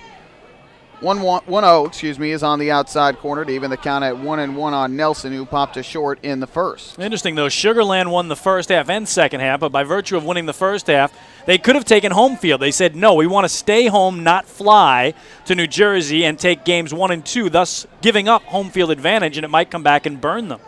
1-1. That misses upstairs for ball 2 to Nelson. And it's weird because it's like they don't have home field advantage since they have 3 games on the road instead of 2, but at the same time they get the first 2 games at home, so they have the opportunity to get that head start at home. Of course, they did lose last night. 2-1 to Nelson, swing and a miss. Good fastball from Hernandez. Nelson had a home run hack, but he cut right through it to even the count. Now, Southern Maryland did just the opposite. They won the first half Liberty Division and said, you know what, we want home field advantage, so they forced the Ducks to play games 1 and 2 here, and they'll take 3, 4, and 5 at home, not knowing, again, if 4 and 5 will ever get played. Here's the 2-2. Swung and grounded to the right side. The second baseman opens, dives, can't get it. It's in a right field, a base hit for Nelson.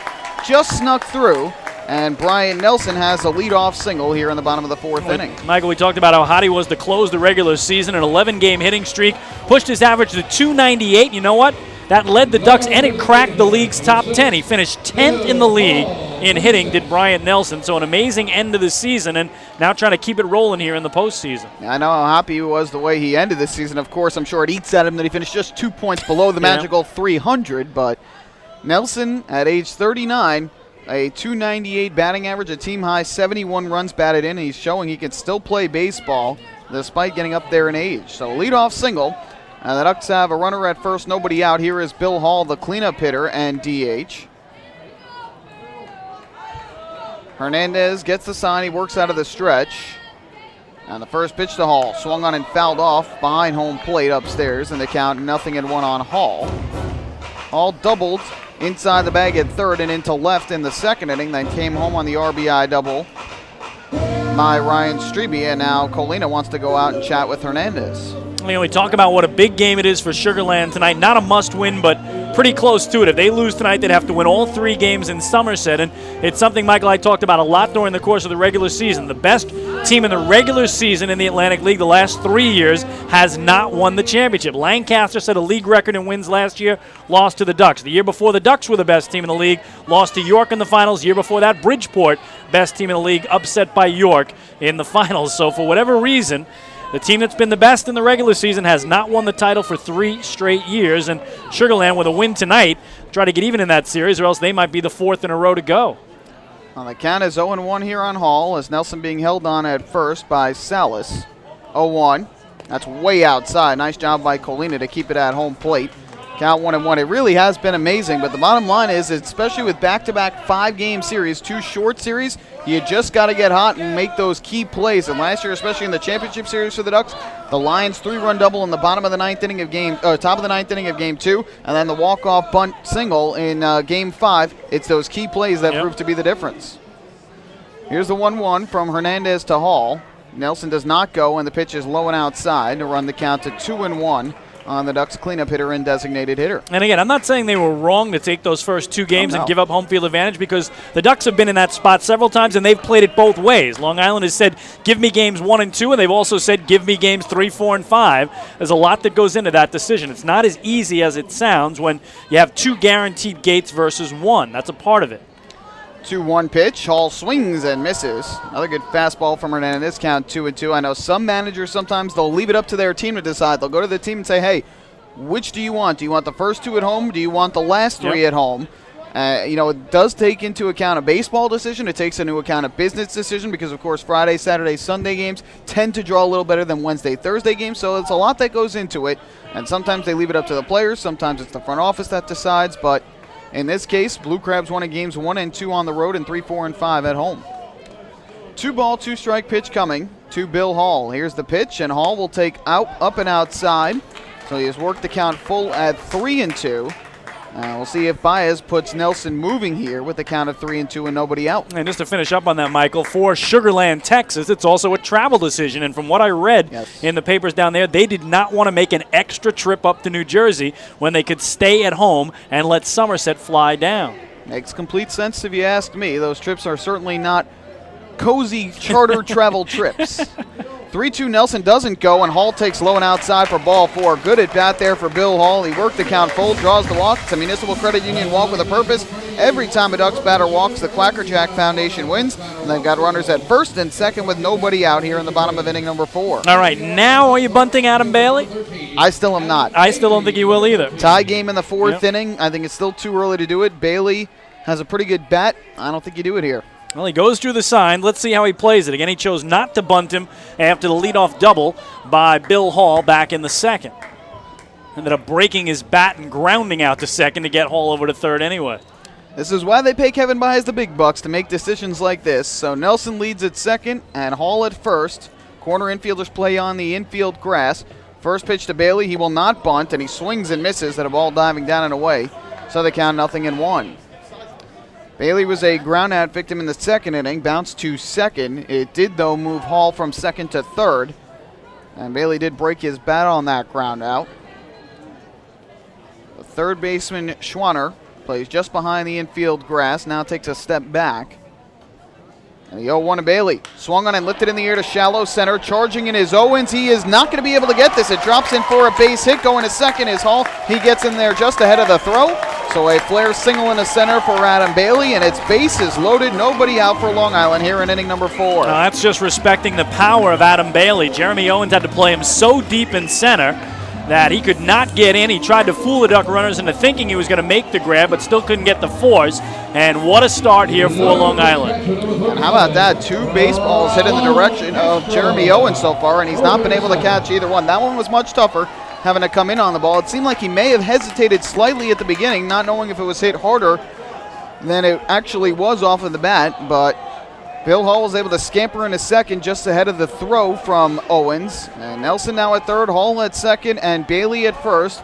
With nobody out, big opportunity for the Ducks to retake their lead. 1-1 the score. And here is Ramon Castro to the plate, batting from the right side. First pitch from Hernandez, and Castro hits a high fly ball in the air to left. Camping under it is Donnie Webb.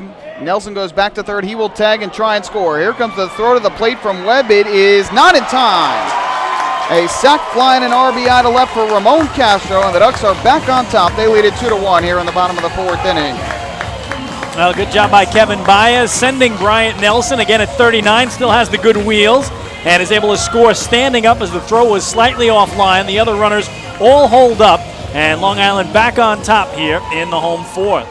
Castro is ready to swing first pitch, not something that we haven't seen before. He is oftentimes a first ball swinger. And that time he just got under it, trying to hit a grand slam out to left field, but he just got under it. Still a productive at bat for Castro. Picks up his first RBI of the postseason. And now here is Ryan Strebe to the plate, who drove in the first run of the game for Long Island with an RBI double with 2 outs in the second inning. So it's now Hall at second and Bailey at first with 1 away. And Hernandez from the stretch looks to second, deals to the plate, and Strebe will swing and miss late on the fastball inside, and the count 0-1. Strebe hit a towering drive to deep center field in the second inning. Jeremy Owens lost track of the baseball, and by the time he recovered, could not catch up to it in time. And Nelson was able to easily score from, or check that, Hall was able to easily score from second. Here's the 0-1 from Hernandez, and Strebe will take a breaking ball over the inside corner at the knees for strike 2. A nice movement on that pitch from Gabby Hernandez, as I think Ryan thought it was going to be well inside. Some late break to even up the, or excuse me, to put him down 2 strikes in the count. So 0-2 here. Ducks trying to pull even in hits at 5. They now have a 2-1 lead on the scoreboard. 0-2. Swung on in line in the air to right center field, charging over the right fielder Smith. It drops in a base hit. Hall around third. He will come home to score. Bailey's going to stop at second. It's an RBI single for Ryan Strebe, his second run batted in of the night, and it's 3-1 Ducks in the fourth inning. So Ryan Strebe now 2 for 2 with 2 runs batted in. Good piece of hitting as he punches it out into right center. And the Ducks responding after the Blue Crabs tied it in the top of the fourth with 2 here in the bottom of the fourth. And here comes the pitching coach, Joe Gannon, the infield in on the meeting as well to talk to Gabby Hernandez, who's been tagged for a crooked number here at 2 spot by the Ducks in this inning and still has just 1 out. So they will talk it over on the hill here with Long Island grabbing their first 2-run lead of the game. It's 3-1 Ducks. Well, for Ryan Strebe, he went 3 for 12 in the last series of the regular season with a couple runs batted in. He had just 1 RBI in the regular season against Southern Maryland, and what has been a very up and down season for Strebe. He started the year red hot, coming out of the gates after the Ducks signed him on opening weekend here at Bethpage Ballpark, and then he suffered a wrist injury in Lancaster, had to miss about 3 months with a torn ligament in his wrist. Came back, hit the ball well at the beginning, but then really started to tail off. Average dipped down into the mid to lower 200s, but a strong end to the season and a great start to his playoffs with 2 hits and 2 runs batted in his first 2 at-bats. He's off to a terrific start, and again, that was a place where Kevin Baez could have played Ray Navarrete at first base, but he liked Strebe's big size, his big frame over there that helps out the infielder. First pitch here to Binnick, and that is in for strike 1. Kevin said as a shortstop he likes to see that huge target over at first base, and Strebe certainly has the size advantage over Navarrete. That's very true. So the count is 0-1 here on Binnick, who swung first pitch and flied to right in the second inning. Runners lead first and second, 1 out, and the 0-1. Fastball missed outside from Hernandez to even the count at 1-1, and so far the right-hander's thrown 63 pitches in the game, 40 for strikes, and we've got just 1 out here in the bottom of the fourth inning. Ducks now on top, 3-1, even in hits at 5. And the 1-1 to Binnick. Swung on it, missed. Fastball down low, and they count 1-2. How about the Hicksville native a year ago, Michael? Hit .405 in the playoffs to help the Ducks win the championship and hit .500 in the championship series against Lancaster. He was in a complete zone once the postseason came around. He struggled during the regular season, but was red hot in the playoffs. 1-2 pitch. Swung on and missed for strike 3. Ball was tailing on the outside corner. And for Gabby Hernandez, his 3rd strikeout of the game, and now 2 away here in the 4th. So big K for Hernandez again after the meeting with his pitching coach Gannon and the entire infield in on it. Now we'll try to limit the damage if he can get Lyons. So far for the Ducks, 2 runs on 3 hits and a walk here in this 4th inning. Sac fly thrown in there as well by Castro. And now here is Dan Lyons with a chance to increase the Ducks' advantage if he can come up with a big hit here with 2 on and 2 out. Hernandez continues to work out of the stretch. Bailey leads at second, Strebe at first. First pitch from Hernandez, and Lyons takes up and in tight for ball 1. Bailey has pretty good speed over there at second base. Strebe not so much over at first, and the first baseman, Salas, plays behind Strebe at first base. 1 ball, no strikes on Lyons, who hits from the right side. Hernandez's pitch. Swung on and fouled back to the screen. Good cut by Lyons, and the count even at 1-1. And I think, Michael, both you and I had Craig Binnick as our MVP on our ballots before Dan Lyons dropped down the bunt herd round Long Island. And, of course, Lyons the natural choice with 2 game-winning hits of the 3 victories in that championship series. But to me, Binnick was going to be the guy before Lyons had that great bunt to win it all. Definitely either Binnick or Brodeen. Those 2 were out of control in the playoffs with how good they were hitting. Here comes the 1-1. Hernandez deals, and Lyons checks his swing. He takes down and away. Dan Kiley, the first base umpire, says no swing. And the count 2-1. Lee Brodeen was .476 in the championship series last year. If I'm not mistaken, he had a hit in all 5 games. So Binnick and Brodeen leading the charge for the Ducks. And Mitch Canham, too. I know he was up there, yeah. And he beat out a very big ground ball that could have been a double play in that bottom of the 9th inning, but Canham beat it out at first, and that set the stage for Lyons' heroics. 2-1. High pop up in the air right side in foul territory. The first baseman Salas makes the call, and he will drop. Oh no, he makes the catch. Salas had to go in and out of his glove and then caught it with his bare hand in front of his chest and saves an error there and gets the final out of the inning. But the Ducks get 2 runs on 3 hits, a walk, a sacrifice fly. They leave 2 on base, and after 4 innings of play tonight, it's 3-1 Ducks here at the Duck Pond. Hi, this is right-handed pitcher Josh Lansford, and you're listening to Ducks Baseball on the Ducks official YouTube channel, youtube.com/DucksBaseball. Swung on and hit well in the air deep to left center field. Rice chasing back to the warning track at the wall. He looks up, and you can't forget it. Ryan Strebe with a game-tying 2-run home run, his 2nd of the year and the 100th for Long Island on the season. That's right, Duck fans. On August 21st in Camden, that Ryan Strebe home run put the Long Island Ducks over the top. Their 100th homer of the season, which meant that once again, the Ducks have met the Chappie's Home Run Challenge. Chappie's Funeral Homes donating $5,000 to the Quackerjack Foundation. Thanks to Chappie's and the Long Island Ducks, we're all a winner. Chappie's Funeral Homes, where caring for others is a family tradition. Beautify your patio, walkway, driveway, or pool surround with Nicolak paving stones and walls. Nicolak's specially formulated paver shield offers extra surface wear protection and color enhancement throughout the thickness of the paver. Paver shield guarantees that your pavers will look great for years to come. Bring home the elegance with Nicolak. Visit the Nicolak Design Center, Sunrise Highway, Lindenhurst, or Nicolak.com. Let Nicolak pavers pave your way.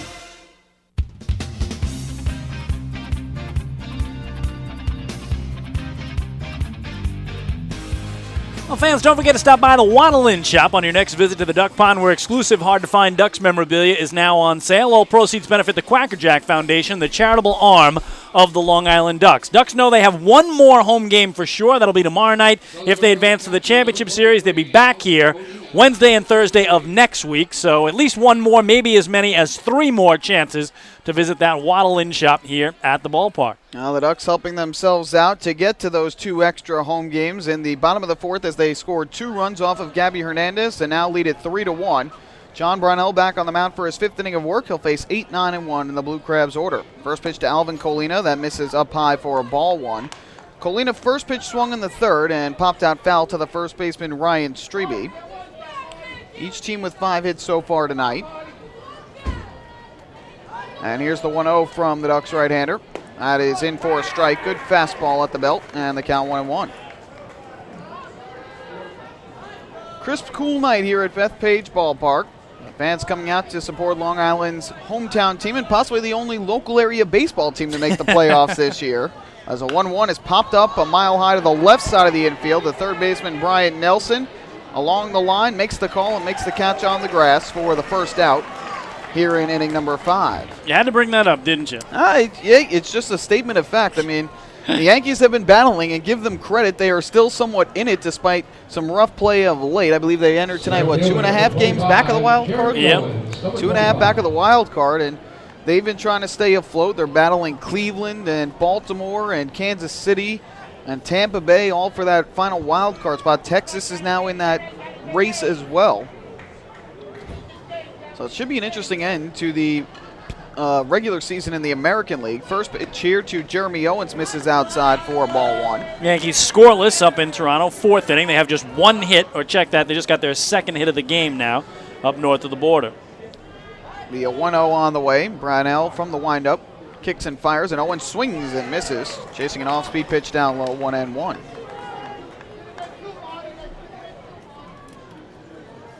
Nelson plays close to the line at third with the righty swinging Owens at the plate. Lines more over to the third base side of the infield, and the 1-1 is on the outside corner. Good fastball from Brownell. And the count 1-2 on Owens, who grounded to short his first time up. We talked about Owens earlier, but Michael, the all-time franchise leader in games, in runs, in homers, stolen bases, extra base hits. He's been incredible. 1-2, and that's line in the air to left center field. Long run for Lou Ford as he's racing back. He looks up, and this is over the wall. It's a solo home run for Jeremy Owens to deep left center field. That ball just kept carrying and snuck over the wall. First homer of the playoffs for Owens, and it's now 3-2 Ducks here in the 5th inning. Man, that's why you keep Jeremy Owens in the lineup, despite the fact he batted just .220 last on the team. Had 8 homers in the regular season, but always a home run threat. We mentioned number 1 in franchise history in that category as well. And John Brownell gives up his 2nd long ball in back-to-back innings now, and it's a 1-run game once again. Well, the homers continuing to be an issue for Brownell, and the big key against a guy like Owens, he will very often chase down in the zone, but Brownell kept that pitch up. And here Webb takes outside and low for ball 1. So a good job by the Blue Crabs to get a run on the scoreboard after the Ducks put up 2 in the bottom of the 4th inning. And now a 1-0 pitch from the right-hander is swung on and missed, and that evens the count at 1-1. Owens hit a homer in his final game of the regular season, so tack on another one here for the guy they call J.O., who is also the hitting coach for the Blue Crab. Webb is 2 for 2 tonight, a double to right in the first, an infield single to short in the third, and here he swings and misses down low again. And the count 1-2. We've seen Brownell at a couple times, specifically recently, have some trouble pitching with leads. He had a 5-0 lead after 1 inning here at this ballpark on September the 10th, but ran into a bit of trouble, gave up 3 runs in the 4th inning of that game, and then came out with the lead before the bullpen blew it. And here a nasty breaking ball on the outside corner for strike 3 is the 6th strikeout of the game for Brownell, and the 2nd out here in the 5th. Yeah, first 5 Ks were all swinging. You called it, Mike. That was a great hook as he gets his first backwards K in the score sheet, getting Webb looking. So nice job by Brownell to respond after the home run by Owens. First time that Webb has been retired tonight, and with 2 out here, it's the shortstop and 2-hitter, Rennie Osuna. So it's now a 1-run game, 3-2 in favor of Long Island. Osuna bats from the right side, and the first pitch from Brownell is in at the knees for strike 1. Osuna laid down a sacrifice bunt in the first inning that moved Webb from 2nd to 3rd, and then in the 3rd inning, he grounded to short for the final out of the inning. 0-1 is fouled back to the screen behind home plate, and the count now 0-2.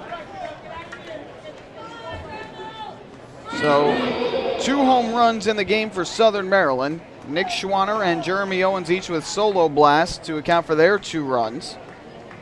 And the 0-2 pitch from John Brownell is swung on and missed for strike 3. Blew a high fastball by him, and it's now 7 strikeouts for the right-hander tonight. A run on 1 hit, the solo homer to left center by Jeremy Owens. Nobody left on base. We're halfway through tonight. It's 3-2 Ducks here at Bethpage Ballpark. Hi, this is Ray Navarrete, and you're listening to Ducks Baseball on the Ducks official YouTube channel, youtube.com/DucksBaseball. Mr. Savemore, it's happening again. I know our electric costs went down after all that new lighting you did through LIPA's lighting retrofit program, but this month's bill is even lower. Should I contact LIPA this time? No, Millie. There's still nothing wrong with our LIPA bill. This time I took advantage of LIPA's AC retrofit program. Our central air system was, let's say, not too efficient anymore. You remember last summer. With LIPA's AC retrofit program, I replaced all our units, here in our offices, in our warehouse, and our showroom. With LIPA's increased rebates and lower cooling costs every summer, our new AC systems will pay for themselves in just a few years. Oh, Mr. Save More, you did it again! You saved more! LIPA's commercial AC retrofit program can reduce your cooling costs by up to 30%. Over time, that can mean thousands. Call 1-800-692-2626 or visit lipower.org/retrofit. LIPA, we're working for you.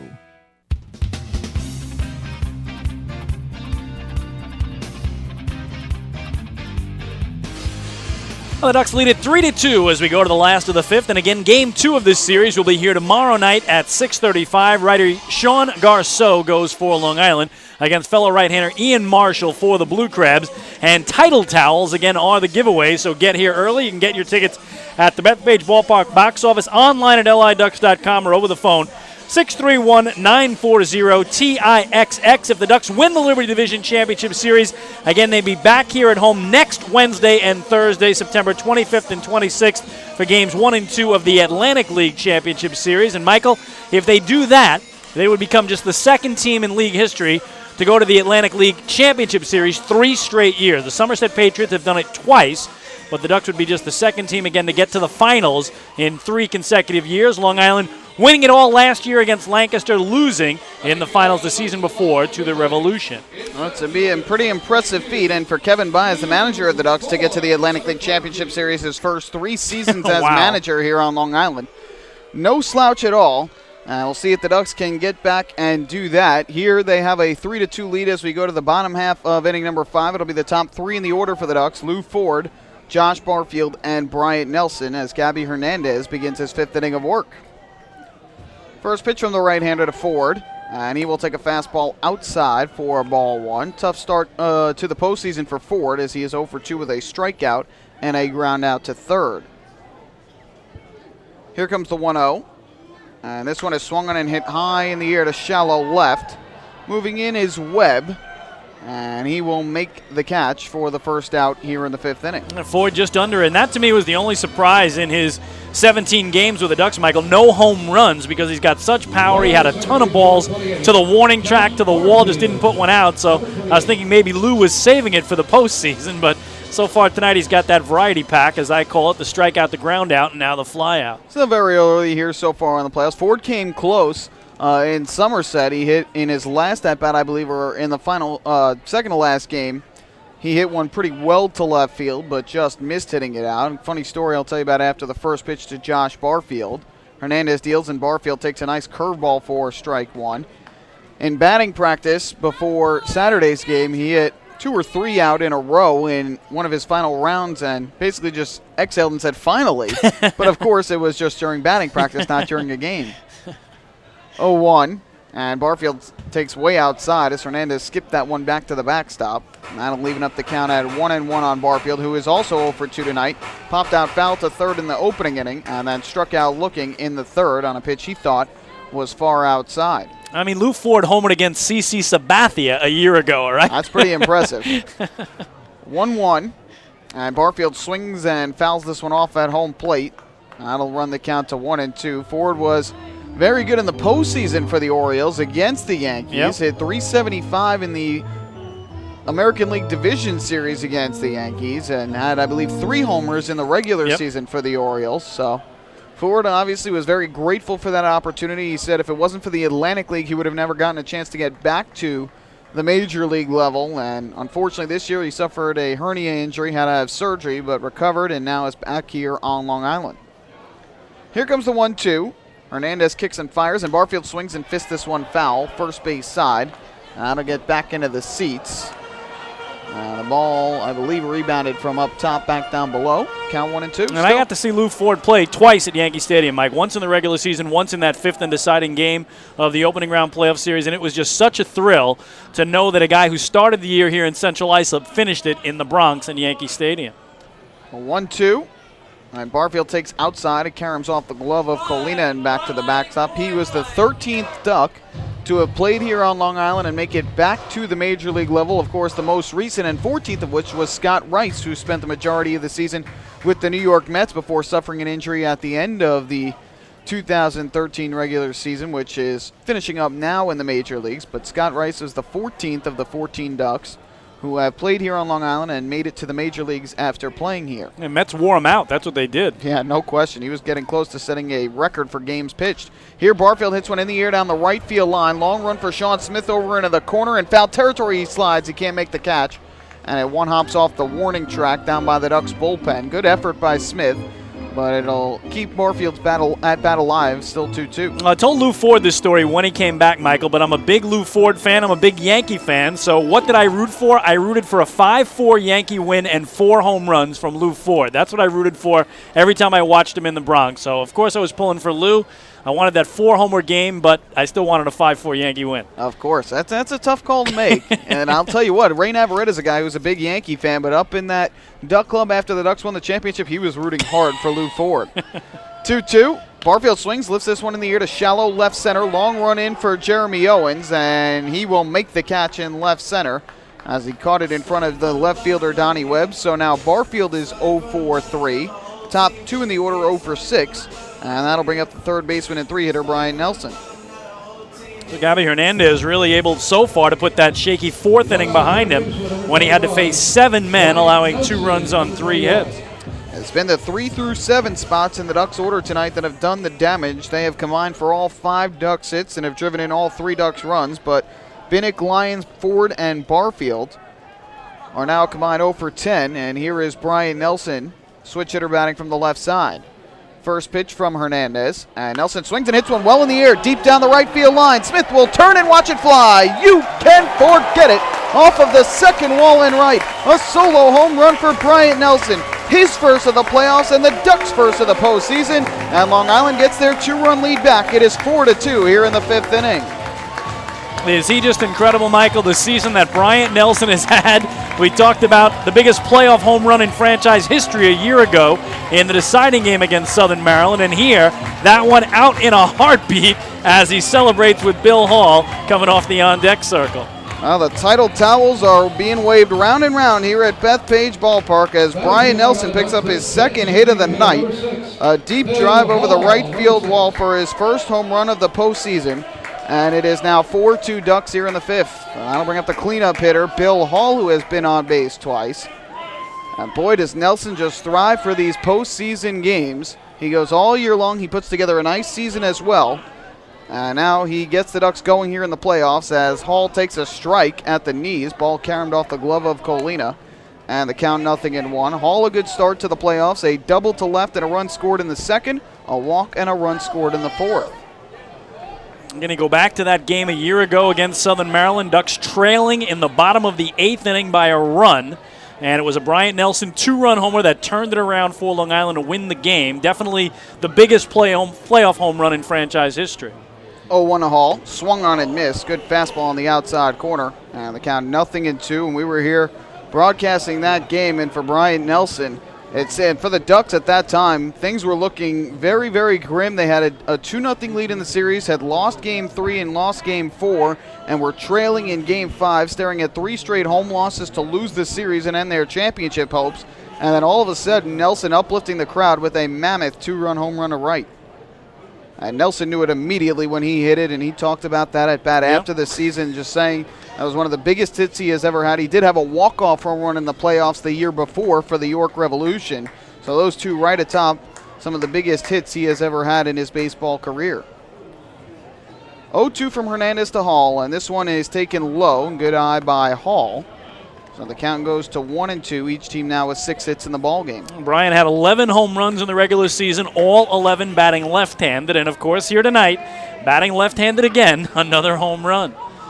He just has some tremendous pop from that left side. And, of course, you do get more at-bats as a switch hitter from the left side, as there are often more righties than lefties. 1-2 to Hall. On the outside corner, strike 3 called. Hall could not believe it.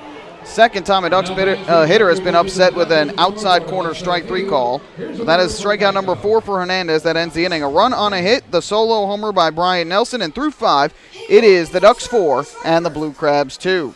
Hi, this is pitcher John Brownell, and you're listening to Ducks Baseball on the Ducks official YouTube channel, youtube.com/DucksBaseball. Hi, I'm former Major Leaguer John Franco. Growing up in Brooklyn, I dreamed of playing professional baseball. My dad, a city employee, worked hard so I could live out that dream. The team at MCU is a lot like my dad. They're New Yorkers you can count on, and they'll work hard to help you reach your financial goals. Municipal Credit Union has a full range of financial services that make sense in today's economy. Join today. Call 1-866-JOIN-MCU or visit nymcu.org. MCU, strong, trusted, growing. Hey, Ducks fans, the official hotel of the Long Island Ducks is the Clarion Hotel and Conference Center in Ronkonkoma. Uncover the perfect balance of memorable, award-winning service and the most central location Long Island has to offer. The Clarion Hotel and Conference Center is located less than a quarter mile from the Islip MacArthur Airport with a state-of-the-art health and fitness center, high-speed internet access, a world-class outdoor pool, and the great food and fun inside the Brickyard Bar and Grill. There's never been a better time to visit the Clarion Hotel and Conference Center. Best of all, it's only minutes away from Bethpage Ballpark. The Clarion Hotel and Conference Center, the official hotel of the Long Island Ducks. Call 585-9500 today. That's 631-585-9500.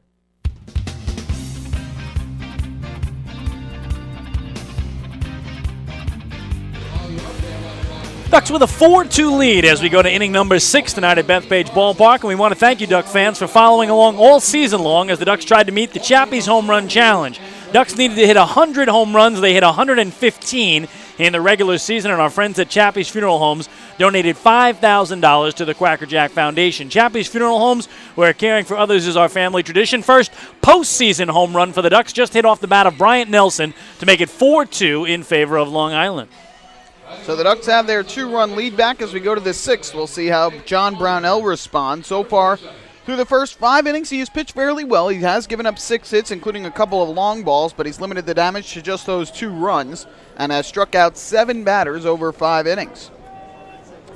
He is also not allowed a walk so far in the game, and here is Nick Schwanner, who has one of the 2 home runs, as he leads off inning number 6. First pitch from Brownell.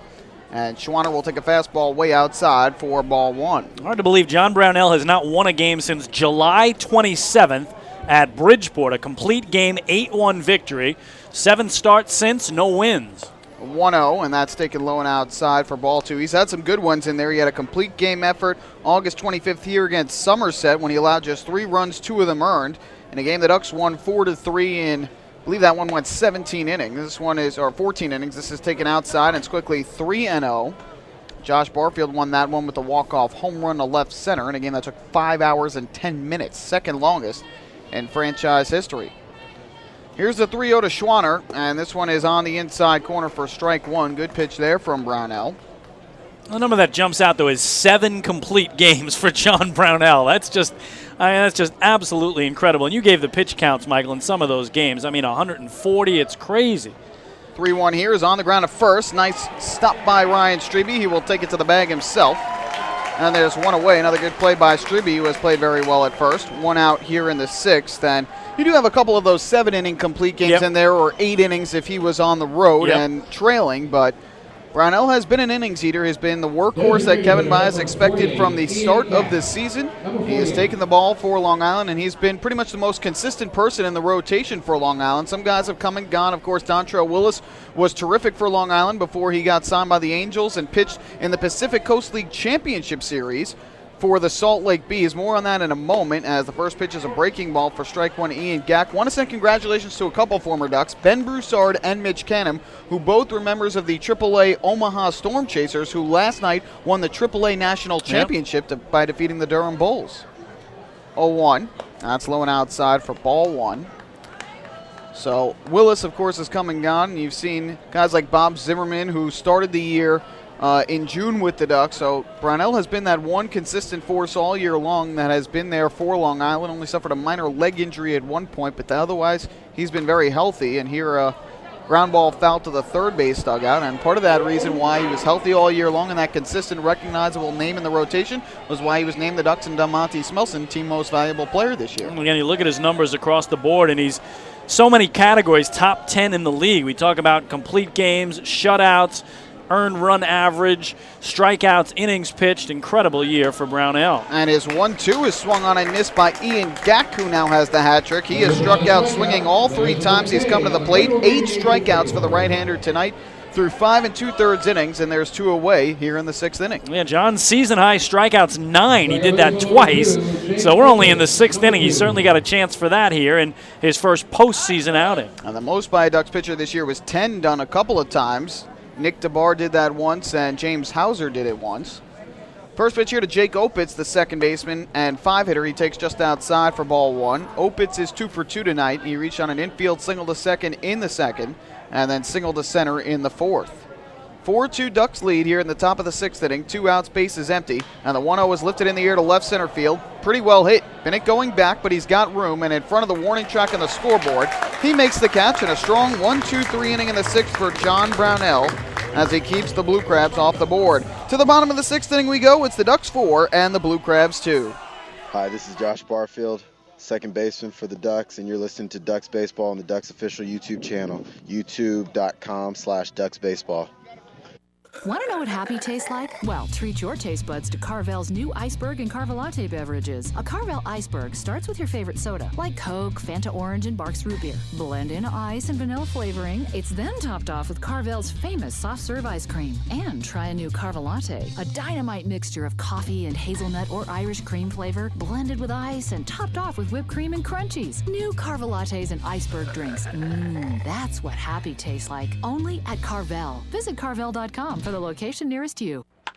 Now that Metrex is the official nutrition bar of the Long Island Ducks, they're fueling their powerful lineup with delicious high-quality protein to support lean muscle and strength. So that in 2013, the Long Island Ducks can have their best season ever. Uh-oh. Metrex, shaping every body.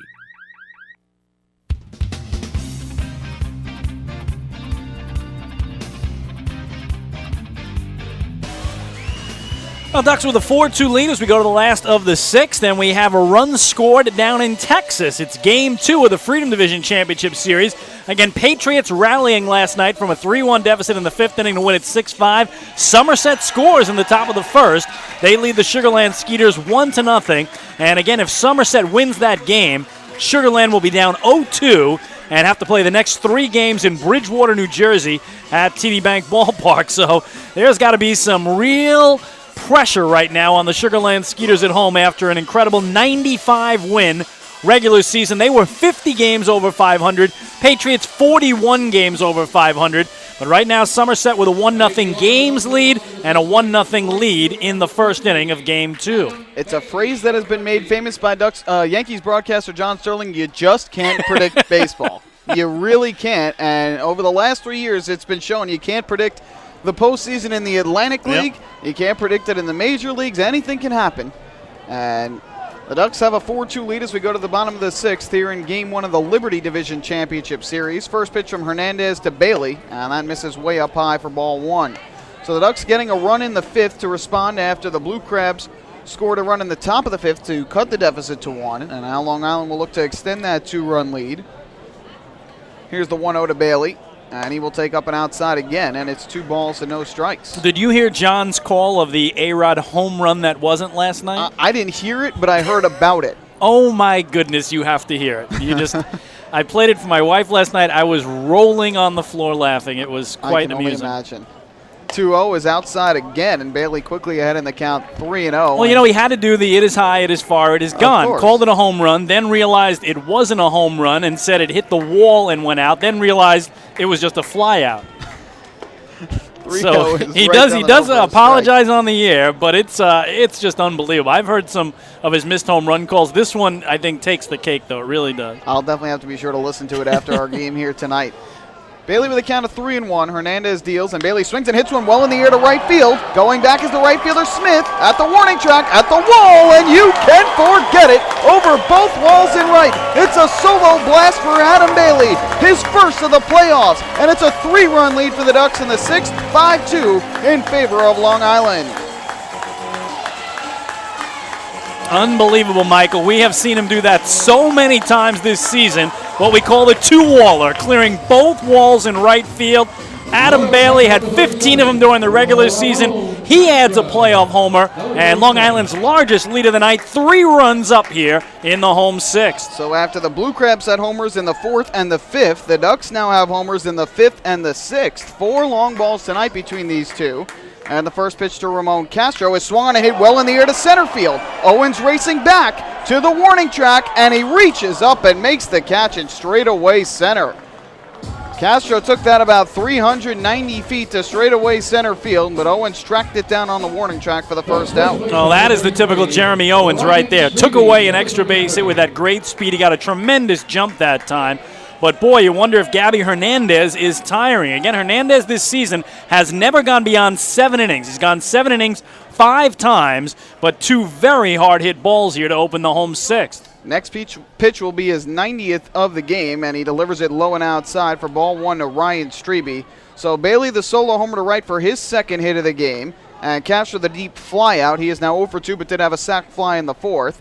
Strebe has had a terrific night, and the 1-0 is up and in tight. Strebe had to turn out of the way quickly, and Hernandez behind 2-0.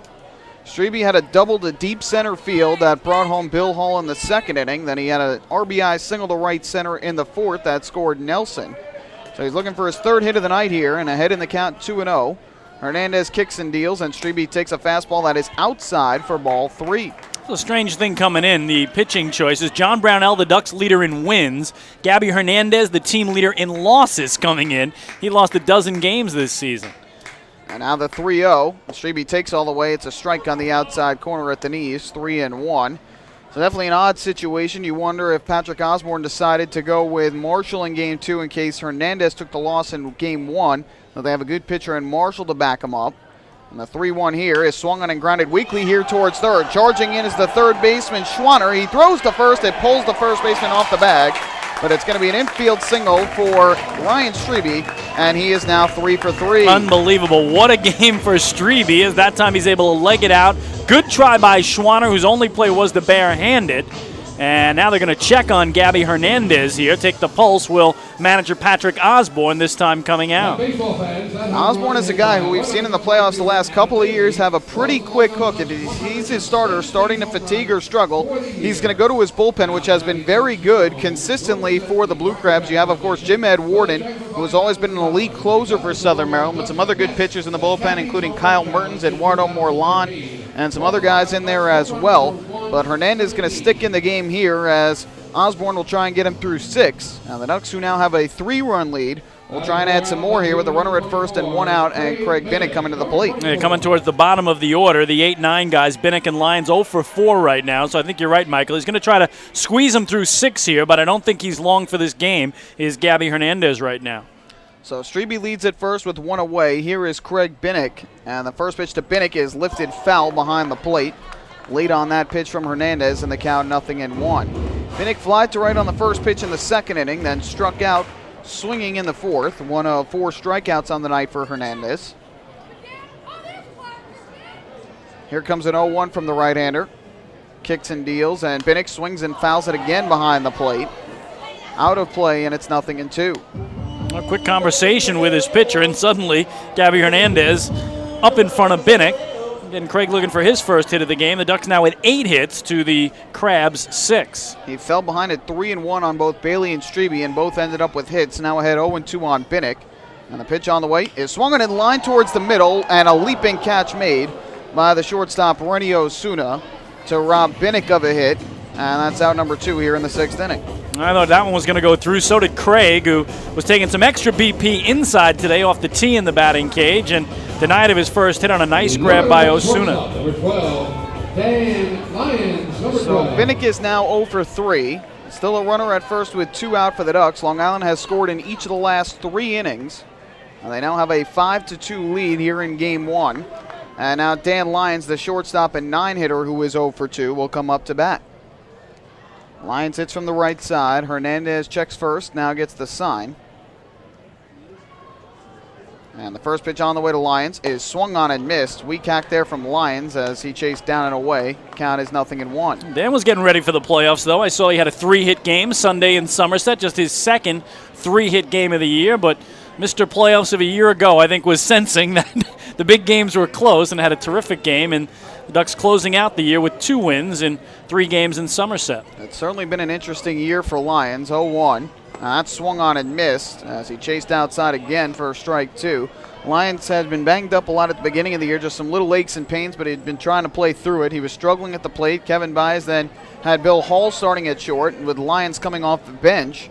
Lyons got some opportunities at the end of the year, and he took advantage and really hit the ball well over the final stage of the season. Here he takes low and inside. Just missed from Hernandez, and the count 1-2. A steady diet of breaking balls here to Dan Lyons right now from Gabby Hernandez. Last 7 games of the year for Lyons, he had 8 for 23. That's a .348 batting average.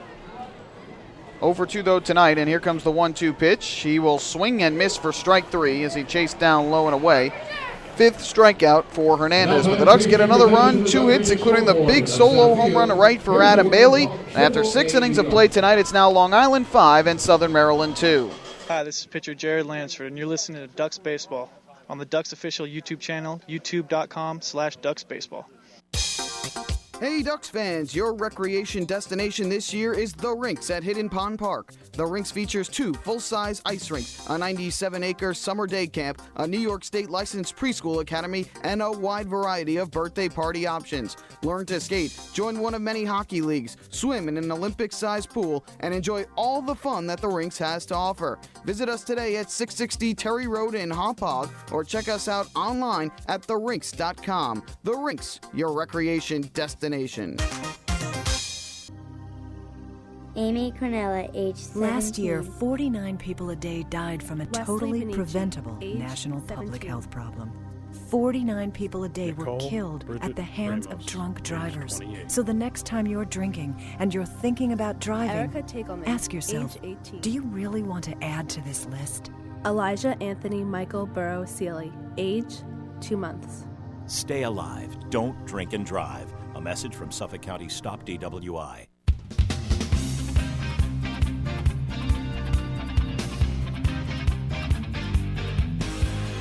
Well, hey, Duck fans, do you want frequent updates on team transactions, scores, store specials, and the status of upcoming games? Then follow the Long Island Ducks on Twitter at twitter.com/LIDucks. Now, with Twitter, the faithful flock will also be able to follow their Ducks and find out more information regarding nightly promotions, player signings, league activities, and much, much more. The Ducks are tweeting right now, and you can follow along at twitter.com/LIDucks.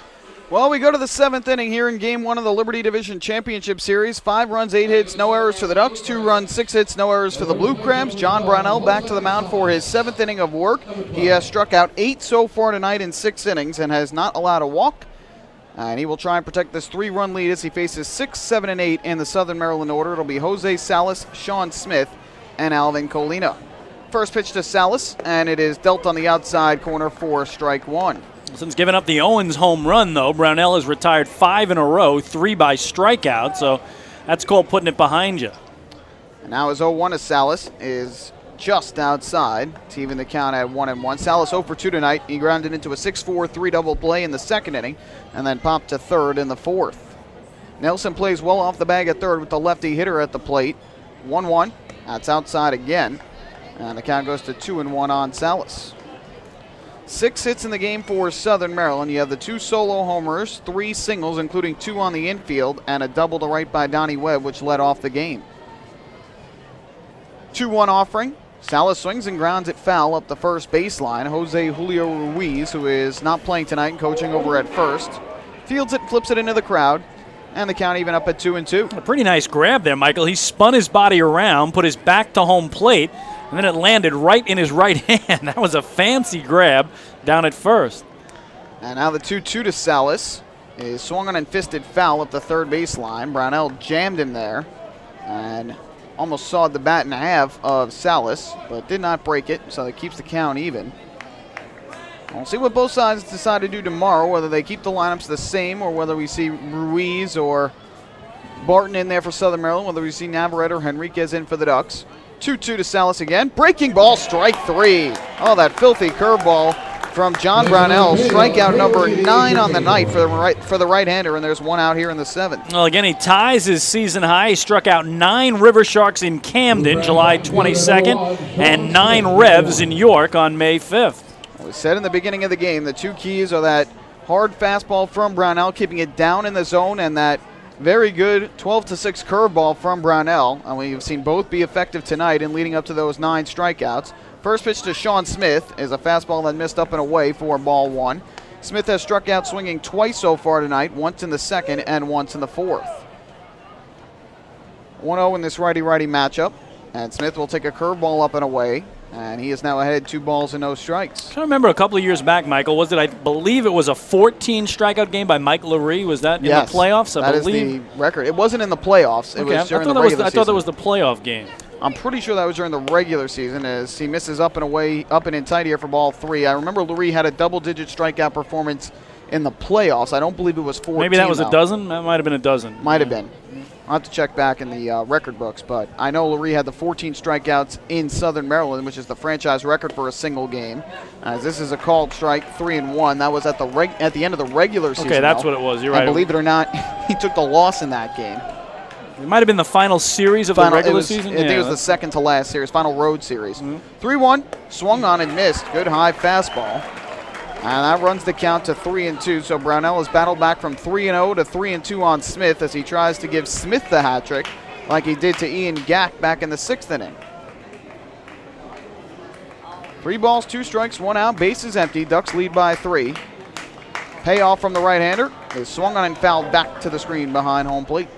John Brownell sensing it. He's a strike away from double-digit strikeouts in a playoff game. Again, a year ago, he pitched Game 4 against the Blue Crabs and Game 4 against Lancaster. Went 1-0 with a 2.84 ERA in those 2 playoff outings. Again, a loss to Southern Maryland and a win over the Stormers. 3-2 is a weak grounder here to third. Charging it is Nelson. He fields. He throws just in time to get Smith, who stumbled across first. Nice play by Brian Nelson. A good job by Brownell, who fell behind 3-0. He battles back to get the out, and there's 2 away in the 7th. And remember, when Brownell took them out in that championship series last year, Game 4, Ducks were facing elimination. They were down 2-1, came up with a big 9-3 win as he allowed just 2 runs in 6 innings of work and got the win to send it to the deciding Game 5. Of course, the Ducks would win it all. So, with 2 men away, that's going to bring up Alvin Colina, the catcher and 8-hitter, who is 0 for 2 tonight. Time is called here as Colina steps out. So Brownell looking for a second straight 1-2-3 inning. And the first pitch from the right-hander to Colina is taken just low and outside for ball 1. Colina popped out foul the first in the 3rd inning and then popped to third in the 5th. Second baseman Barfield slightly shaded up the middle. 1-0.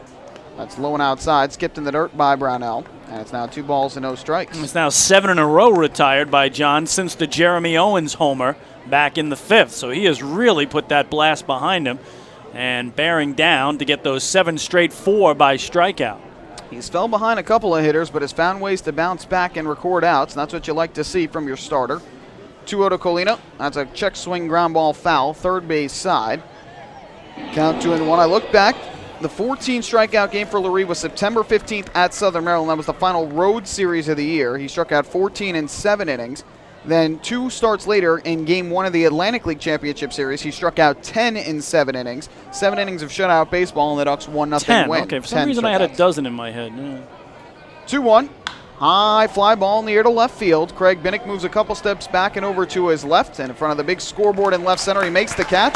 Back-to-back 1-2-3 innings for John Brownell, who has now retired 8 straight. Time to stretch here at Bethpage Ballpark. Ducks have a 5-2 lead over the Blue Crabs here in Game 1 of the Liberty Division Championship Series. Hi, this is pitcher Pete Bukovitz, and you're listening to Ducks Baseball on the Ducks official YouTube channel, youtube.com/DucksBaseball.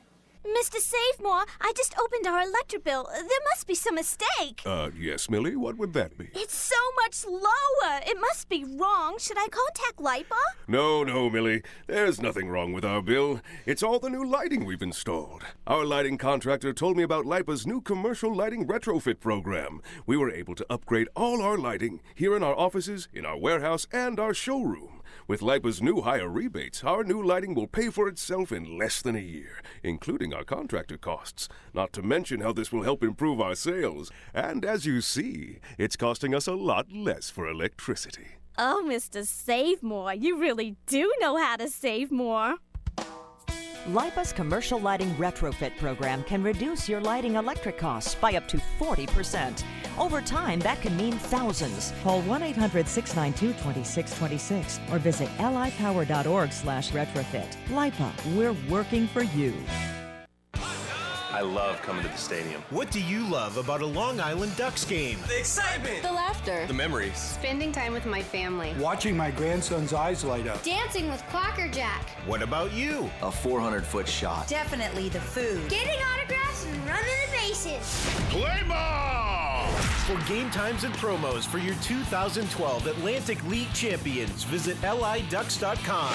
I love this game. Ducks baseball. It's game time. Can't get enough of the Long Island Ducks? Well, now you can get even more inside info on your favorite hometown team through Facebook and Twitter. The Ducks are constantly updating fans through social media with scores, transactions, ballpark promotions, and much more. You can even win great prizes. All you'll need to do is make a free account on Facebook and Twitter, and then visit us at facebook.com/LIDucks and twitter.com/LIDucks. Think you're Long Island's biggest Ducks fan? Get connected now.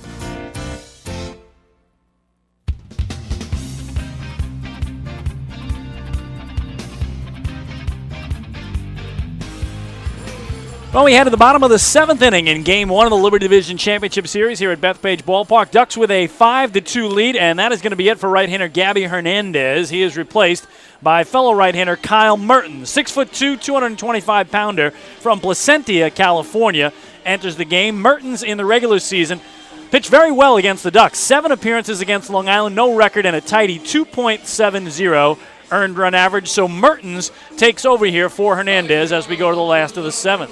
The Ducks have a 5-2 lead. They had a 1-0 lead after getting a run in the second. They had the Blue Crabs tie the score in the top of the 4th, but the Ducks answered with 2 in the bottom of the frame. Blue Crabs cut it to 1 in the top of the 5th. Ducks with a home run in the bottom of the 5th by Nelson and another home run by Bailey in the 6th have a 3-run lead, 5-2 over the Blue Crabs. First pitch from Mertens to Ford, and he will take a breaking ball strike at the knees, 0-1.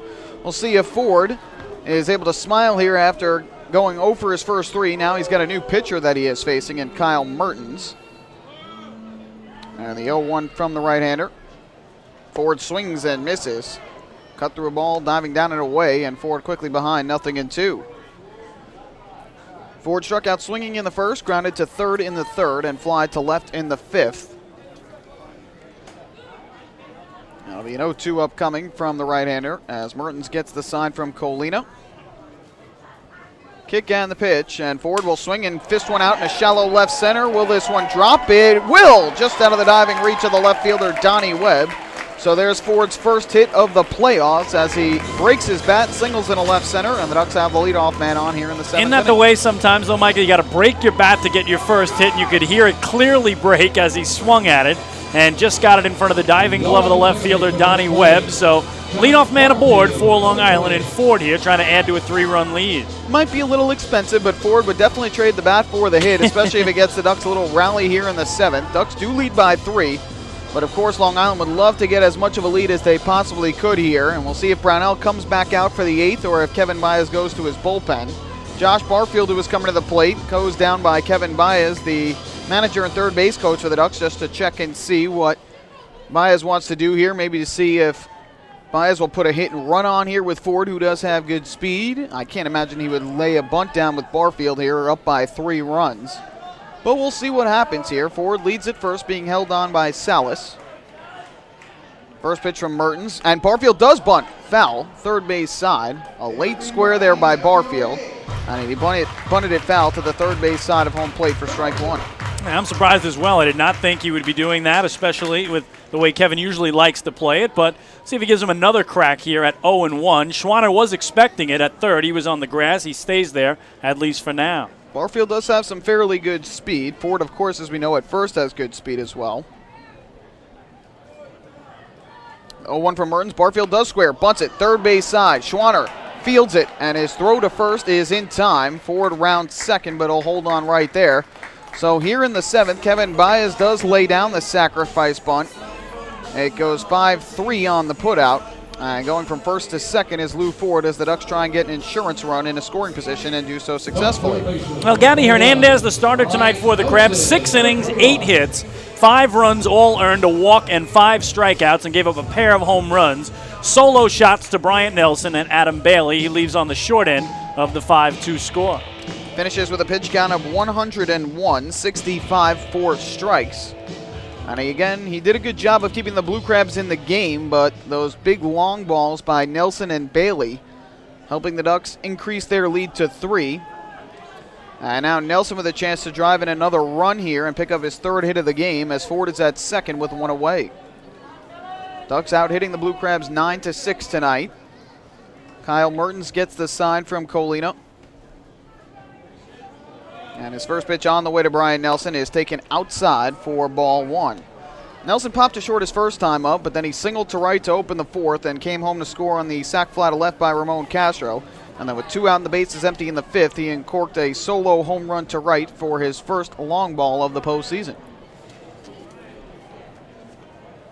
Here comes the 1-0. Mertens looks back to Ford at second, deals, and Nelson lines one towards second, and it goes off the glove of Opitz. He recovers, throws to first just in time for the out. Nice play by Opitz to knock it down and get the out at first. Might have saved a run. It does allow Ford to cross over to third, and the Ducks with a runner at third, 2 away for Bill Hall. Just a great job by Opitz. Knock it down and then see if you have a play. You're right, Michael. That goes through. I think that Ford scores easily from second base, especially with it heading toward right center and nobody about to get to it anytime soon. So Opitz potentially robs the Ducks of a 6th run tonight, and now it'll be up to Bill Hall, who has a hit, a walk, and 2 runs scored tonight. He comes up to the plate batting from the right side.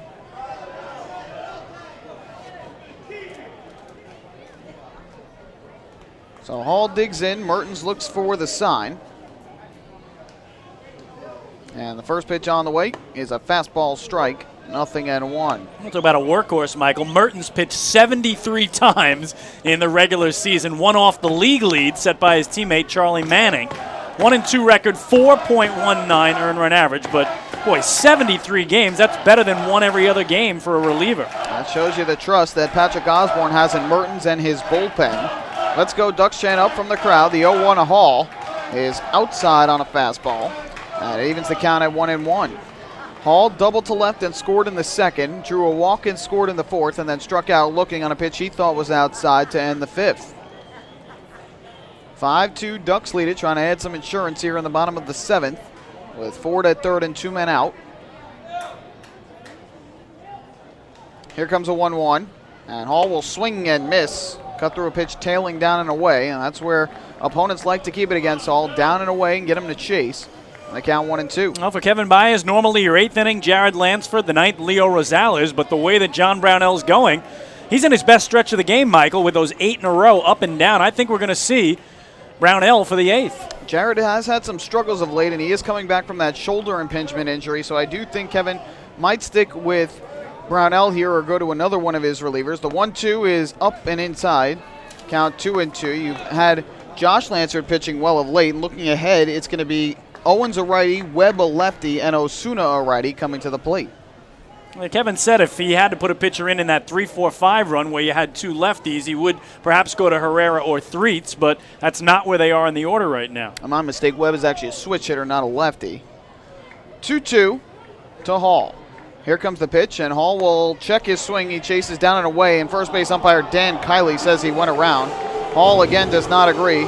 Second time that he has struck out in this game, and that ends the inning. No runs, a hit, 1 left on base for the Ducks. We go to the 8th. It's 5-2 Long Island here in Game 1 of the Liberty Division Championship Series. Hi, this is pitcher John Brownell, and you're listening to Ducks Baseball on the Ducks official YouTube channel, youtube.com/DucksBaseball.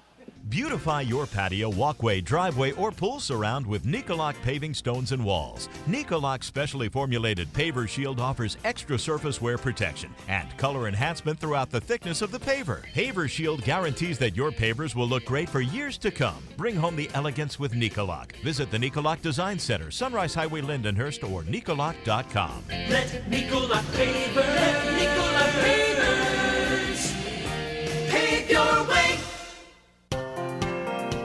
Northeast Facility Supplies is the official janitorial supplier of the Long Island Ducks, serving all of Long Island, both North and South Fork locations to better serve you.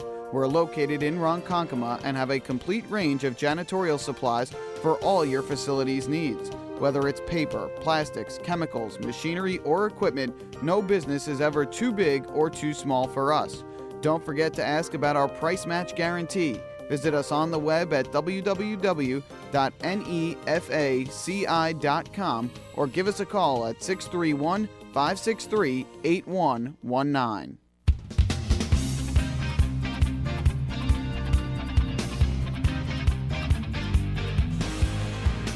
We go to the 8th inning here at Bethpage Ballpark. It's the Ducks 5 and the Blue Crabs 2. Fans, it's a chilly night tonight, so why not warm up with a hot cup of Hampton Coffee Company gourmet coffee available right now at our concession stands, regular and decaf. Hampton Coffee is the preferred coffee of the Long Island Ducks. Visit HamptonCoffeeCompany.com or visit their cafes in the Hamptons. So the Ducks trying to get a win here and take a 1-0 lead in this best-of-5 series. And for the final 2 innings of tonight's game, I'll send it over across the broadcast booth to my partner, Chris King. Well, thank you very much, Michael Pollack. Long Island 5 runs, 9 hits, no errors. Southern Maryland 2 runs, 6 hits, no errors. And John Brownell takes the hill to start the 8th with Long Island leading it by 3. Brownell has retired 8 in a row since giving up the Jeremy Owens homer to left center back in the 5th. And he'll begin with J.O. here to start the visitors' 8th. First pitch is foul back to the screen. 0-1 on Owens. 1 for 2 tonight with that solo homer to left and also a ground ball to Dan Lyons at short. Ducks trying to take game 1 of this best-of-5 Liberty Division Championship Series. The 0-1 coming is a bunt and foul down the third base line. So one of the many skills of Jeremy Owens is certainly his speed. Tried a little trickery there, but now he's quickly down 2 strikes in the count. Certainly not surprising with the speed that Owens does have, and with the Blue Crabs being held to just 2 solo home runs tonight for their runs. Not surprising that they're going to try and use that speed to get something going here in the 8th inning against Brownell, but Owens bunts it foul, and a big key here for Brownell, keep it down and away. Can't leave anything over the plate to Owens. 0-2 here is a breaking ball to third, but they say foul now and off the glove of Bryant Nelson down the left field line. Count remains 0-2 on Jeremy Owens, who struck out 127 times this year. Didn't lead the league, came in second. Most of the time he leads the league in strikeouts. He's going to get his fair share of home runs, and tonight so far it's 1 home run and no strikeouts of yet. It was a little bit of a dangerous pitch there for Brownell. He did jam him inside a bit, but Owens was able to get his bat head around. He does have quick hands and grounded close to the line at third. And I think what Castro's trying to say is you've got to keep the ball down against him and you've got to keep it away. Can't leave anything near the middle of the plate. Owens is a free swinger, and you can get him to chase down and away. Here's the 0-2. It's up high at his head. He lays off it for ball 1. I guess he tried to get him to chase the high fastball there, but Owens wanted no part of it. So now the 1-2 pitch follows from Brownell. And a swing and a miss. He struck him out. 10 Ks in the game for Brownell. 1 gone in the visitors' 8th. That's exactly the type of pitch you want to throw against Owens. He does like to chase those balls that seem like they're going to be over the middle of the plate and drop down and away. And another terrific start so far for Brownell tonight. 10 strikeouts on the evening. We talked about Mike Lurie 2 years ago, game 1 of the Atlantic League Championship Series with 10 strikeouts against the York Revolution, and Brownell stepping up here in game 1 with 10 Ks. So back to the top of the order for Donnie Webb, and a big pitch missing up and in ball 1. Webb is 2 for 3 tonight with a single, a double, and a stolen base, and he did strike out looking his last time up against Brownell. Takes this pitch, and count now 2-0 on 1 downstairs. Just checking the sheet, Michael. Brownell has struck out everybody except 2 batters in this game. So Kalina, I believe, and Opitz are the only 2 who've not gone down on strikes as he gets a strike here. And it's 2-1 now on Donnie Webb. And Kalina has gone 0 for 3 with 2 pop-outs and a flyout. And Opitz 2 for 3 with a couple singles and a flyout. Here's the 2-1. And that gets the outside corner at the knees, 2-2. Webb had a monster game Thursday against Camden. I was checking out this game, Michael, 5 for 6 with 3 doubles and 4 runs batted in. That's a way to welcome yourself to a new team. The 2-2 pitch is a swing and a foul tip held by Ramon Castro. Make it 11 strikeouts for John Brownell, a new playoff record for the Ducks, and there are 2 away. And he has just, that was again that curveball, and again he fell behind in that count, battled back, and he threw that nasty curveball down low, and it was Webb able to just get a piece of it, but Castro, as good as he is behind the plate, able to hold on to that foul tip. And now he'll try and strike out the side against Osuna. Unbelievable run. Here he goes. First pitch to Osuna, and that popped up into the seats behind the plate upstairs. 0-1 on Rennie, who was 0 for 2 tonight with a sac bunt. So what a run for Brownell. Since the Owens homer, went 1 through 9 in the order, then got Webb again, make it 10 straight retired. John's 0-1 pitch. And that way up high, a ball and a strike. So he takes Mike Lurie out of the playoff record books. Does John Brownell here tonight, although Lurie, again, still holds the regular season mark for Duck pitchers. 1-1 is a swing and a miss, and boy, can he strike out the side. He's in front of Osuna, 1-2. I'll tell you what, I think Brownell has gotten better as this game has gone on. That fastball and that curveball both have had a lot more bite as this game has gone on, and he really has settled into a nice groove here after the Owens homer. Crowd wants it. The 1-2 poked the other way to right field. Bailey going over towards the line. And did he get it? No. They're going to say he one-hopped it into the glove. He lost his mitt. Did Adam Bailey. So a 2-out single for Rennie Osuna will bring to an end the run of 10 in a row retired by John Brownell. Give Bailey effort there. Made a good try at that one. It was a shallow little flare off the end of the bat of Osuna. And Bailey gave it a full effort. A good job to keep it in front of him, too, as it bounced. And he knocked it down with his glove to make sure that didn't trickle far behind him. But Osuna picks up his first hit of the night, and now the 7th of the game for Southern Maryland. Well, now it gets interesting, though, Michael, because if the Crabs can get Schwanner aboard here, the tying run would come to the plate. As good as Brownell's been, Schwanner, who homered off him back in the 4th, stands in here, and if he can reach, they'll have the tying run at the dish. 5-2 Ducks in the top of the 8th. First pitch is way up high and away for ball 1. Schwanner again a solo homer to right in the 4th, sandwiched in between a strikeout swinging and a ground out to first. Osuna held on at first by Strebe, and the 1-0 is again wide for ball 2.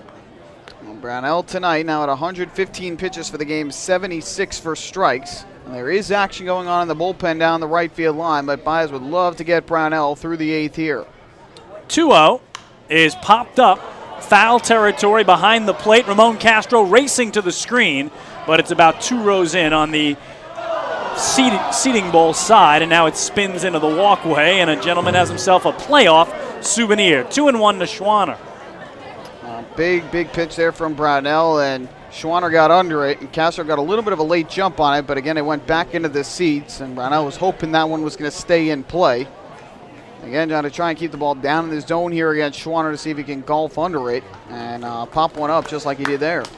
Osuna with great speed at first base, 33 stolen bases in the regular season. This one, again a pop-up, again Castro late to find it, but this one will be deeper in, about 7 rows in behind home plate. So Ramon right now having a problem finding those pops straight up behind him, but in neither case would he have had a chance to have a play. So now a second straight hitter here. Brownell has gotten to 2 strikes. He gave up that little flare to right by Osuna. We'll see what he goes to here. Maybe tries to blow the fastball past Schwanner to strike out the side. Schwanner was his first strikeout tonight back in the opening inning. Here's the 2-2 coming. The runner holds a breaking ball just down and in. Didn't miss it by much, and the count full. And now Strebe checking with the dugout that they want him to pull off and play behind the runner Osuna on what will be a 2-out payoff pitch. Good pitch from Brownell, but Schwanner with very good plate discipline to lay off that last pitch. Here's the 3-2. In the air to right field, playable for Adam Bailey. Moving over into right center, he will make the catch, and that will retire the side. No runs, a hit, and a man left. To the bottom of the 8th we go on the island. The Ducks lead Game 1 of the Liberty Division Championship Series 5-2 over the Blue Crabs. Hi, this is Josh Barfield, second baseman for the Ducks, and you're listening to Ducks Baseball on the Ducks official YouTube channel, youtube.com/DucksBaseball. Few places on earth offer the charm and excitement of Fire Island. At Fire Island Ferries, located conveniently at 99 Maple Avenue in Bay Shore, they offer convenient travel to Fire Island 7 days a week. Fire Island is quickly becoming a top destination for families of all ages. Experience the informal, carefree communities, the dazzling night scene, enjoy fine dining, or climb to the top of one of the tallest lighthouses in the United States. But there's only one way to get there, by calling Fire Island Ferries at 631-665-3600 today. For fare and scheduling information, please visit fireislandferries.com. Hi, I'm former Major Leaguer John Franco. Growing up in Brooklyn, I dreamed of playing professional baseball. My dad, a city employee, worked hard so I can live out that dream. The team at MCU is a lot like my dad. They're New Yorkers you can count on, and they'll work hard to help you reach your financial goals. Municipal Credit Union has a full range of financial services that make sense in today's economy. Join today. Call 1-866-JOIN-MCU or visit nymcu.org. MCU, strong, trusted, growing. Hi, this is pitcher Matt Way, and you're listening to Ducks Baseball on the Ducks official YouTube channel, youtube.com/DucksBaseball. Few places on earth offer the charm and excitement of Fire Island. At Fire Island Ferries, located conveniently at 99 Maple Avenue in Bay Shore, they offer convenient travel to Fire Island 7 days a week. Fire Island is quickly becoming a top destination for families of all ages. Experience the informal, carefree communities, the dazzling night scene, enjoy fine dining, or climb to the top of one of the tallest lighthouses in the United States. But there's only one way to get there, by calling Fire Island Ferries at 631-665-3600 today. For fare and scheduling information, please visit fireislandferries.com.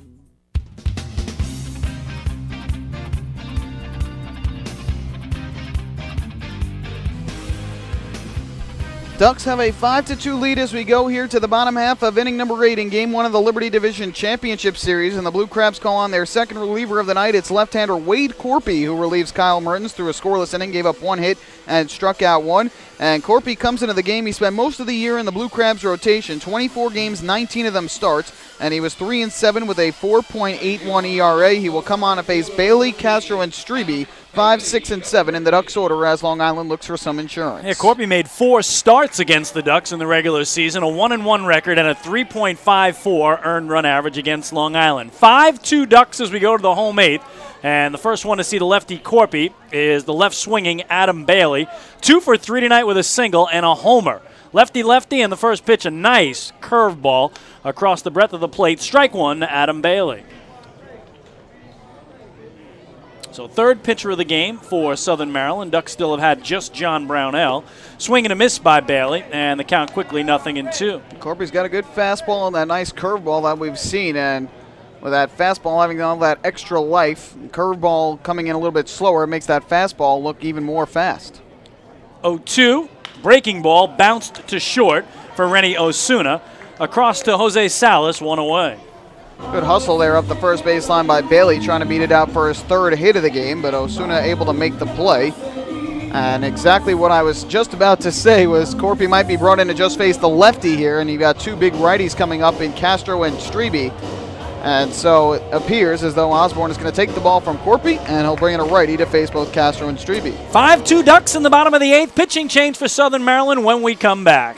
Hi, this is manager Kevin Byers, and you're listening to Ducks Baseball on the Ducks official YouTube channel, youtube.com/DucksBaseball. North Shore LIJ Southside Hospital in Bayshore is the healthcare heart of our community. We provide outstanding health care right here at home with centers of excellence in cardiology, orthopedics, neurosciences, women's health services, and much more. Experience counts, and North Shore LIJ Southside Hospital has been around for nearly a century of care. For more information, please call 631-968-3000 or visit us on the web at www.nslij.com.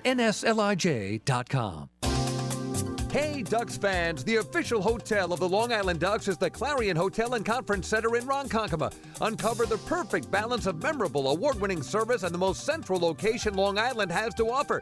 The Clarion Hotel and Conference Center is located less than a quarter mile from the Islip MacArthur Airport with a state-of-the-art health and fitness center, high-speed internet access, a world-class outdoor pool, and the great food and fun inside the Brickyard Bar and Grill. There's never been a better time to visit the Clarion Hotel and Conference Center. Best Best of all, it's only minutes away from Bethpage Ballpark, the Clarion Hotel and Conference Center, the official hotel of the Long Island Ducks. Call 585-9500 today. That's 631-585-9500.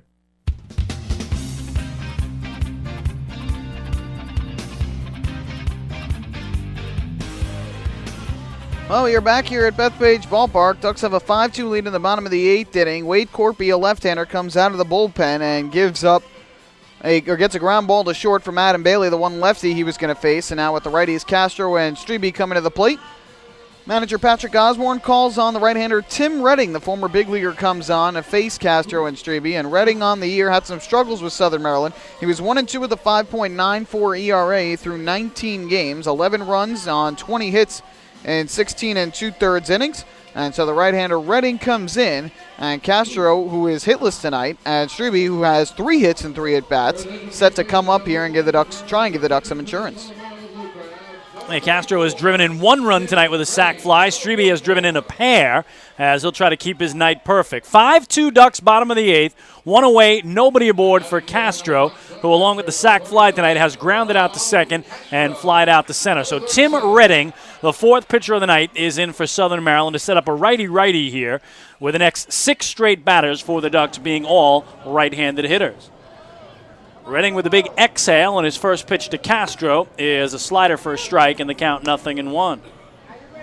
Castro nearly hit one out after the Bailey home run his last time up in the 6th, a deep rocket to center, but Jeremy Owens caught it on the warning track for the first out of the 6th. Redding set below the belt, the 0-1, and same thing, a slider away this time, 1 ball and 1 strike. And Strebe on deck, perfect 3 for 3 tonight with a pair of singles and a double. And Craig Binnick right now in the hole for Long Island. Redding's 1-1. And that a breaking ball pounded to third. Couple of hops for Schwanner across to Salas, and there are 2 gone. So the Blue Crabs bullpen so far as good as advertised. They've not gone an inning and 2/3 without allowing any runs. Just the 1 hit by Lou Ford, the broken bat single to left. And again, we'll see what Kevin Baez does to the ninth. I have to think it'll be the closer, Leo Rosales. Of course, he has gone with John Brownell 140-plus pitches before, so there always is that possibility. And he has had another terrific start here tonight. He has done more than enough for the Ducks. And we'll see if Brownell does come out for another, or more likely, Leo Rosales comes on to try and close it out. Yeah, right now it is a save situation in a 3-run game, and Ryan Strebe smacks one into center field. He is 4 for 4 as he makes the turn at first. Well, I am not sure what the record is for most hits in a postseason game for a Duck, but Ryan Strebe's got to be close with the 4 hits tonight. A double and 3 singles, a single to right, a single to third, and a single to center. And Long Island gets another hit from Strebe, their 10th hit of the ball game. We're going to have to check on that. There have not been too many 4-hit games in the playoffs for the Ducks. Here's Craig Binnick looking for his first hit tonight, as the first pitch from Redding is on the outside corner at the knees, 0-1. Binnick has flied to right, struck out swinging, and lined out to the shortstop Osuna his last time through. What a game for Ryan Strebe as he takes that short lead at first. 0-1 coming to Binnick, and Craig looks at strike 2.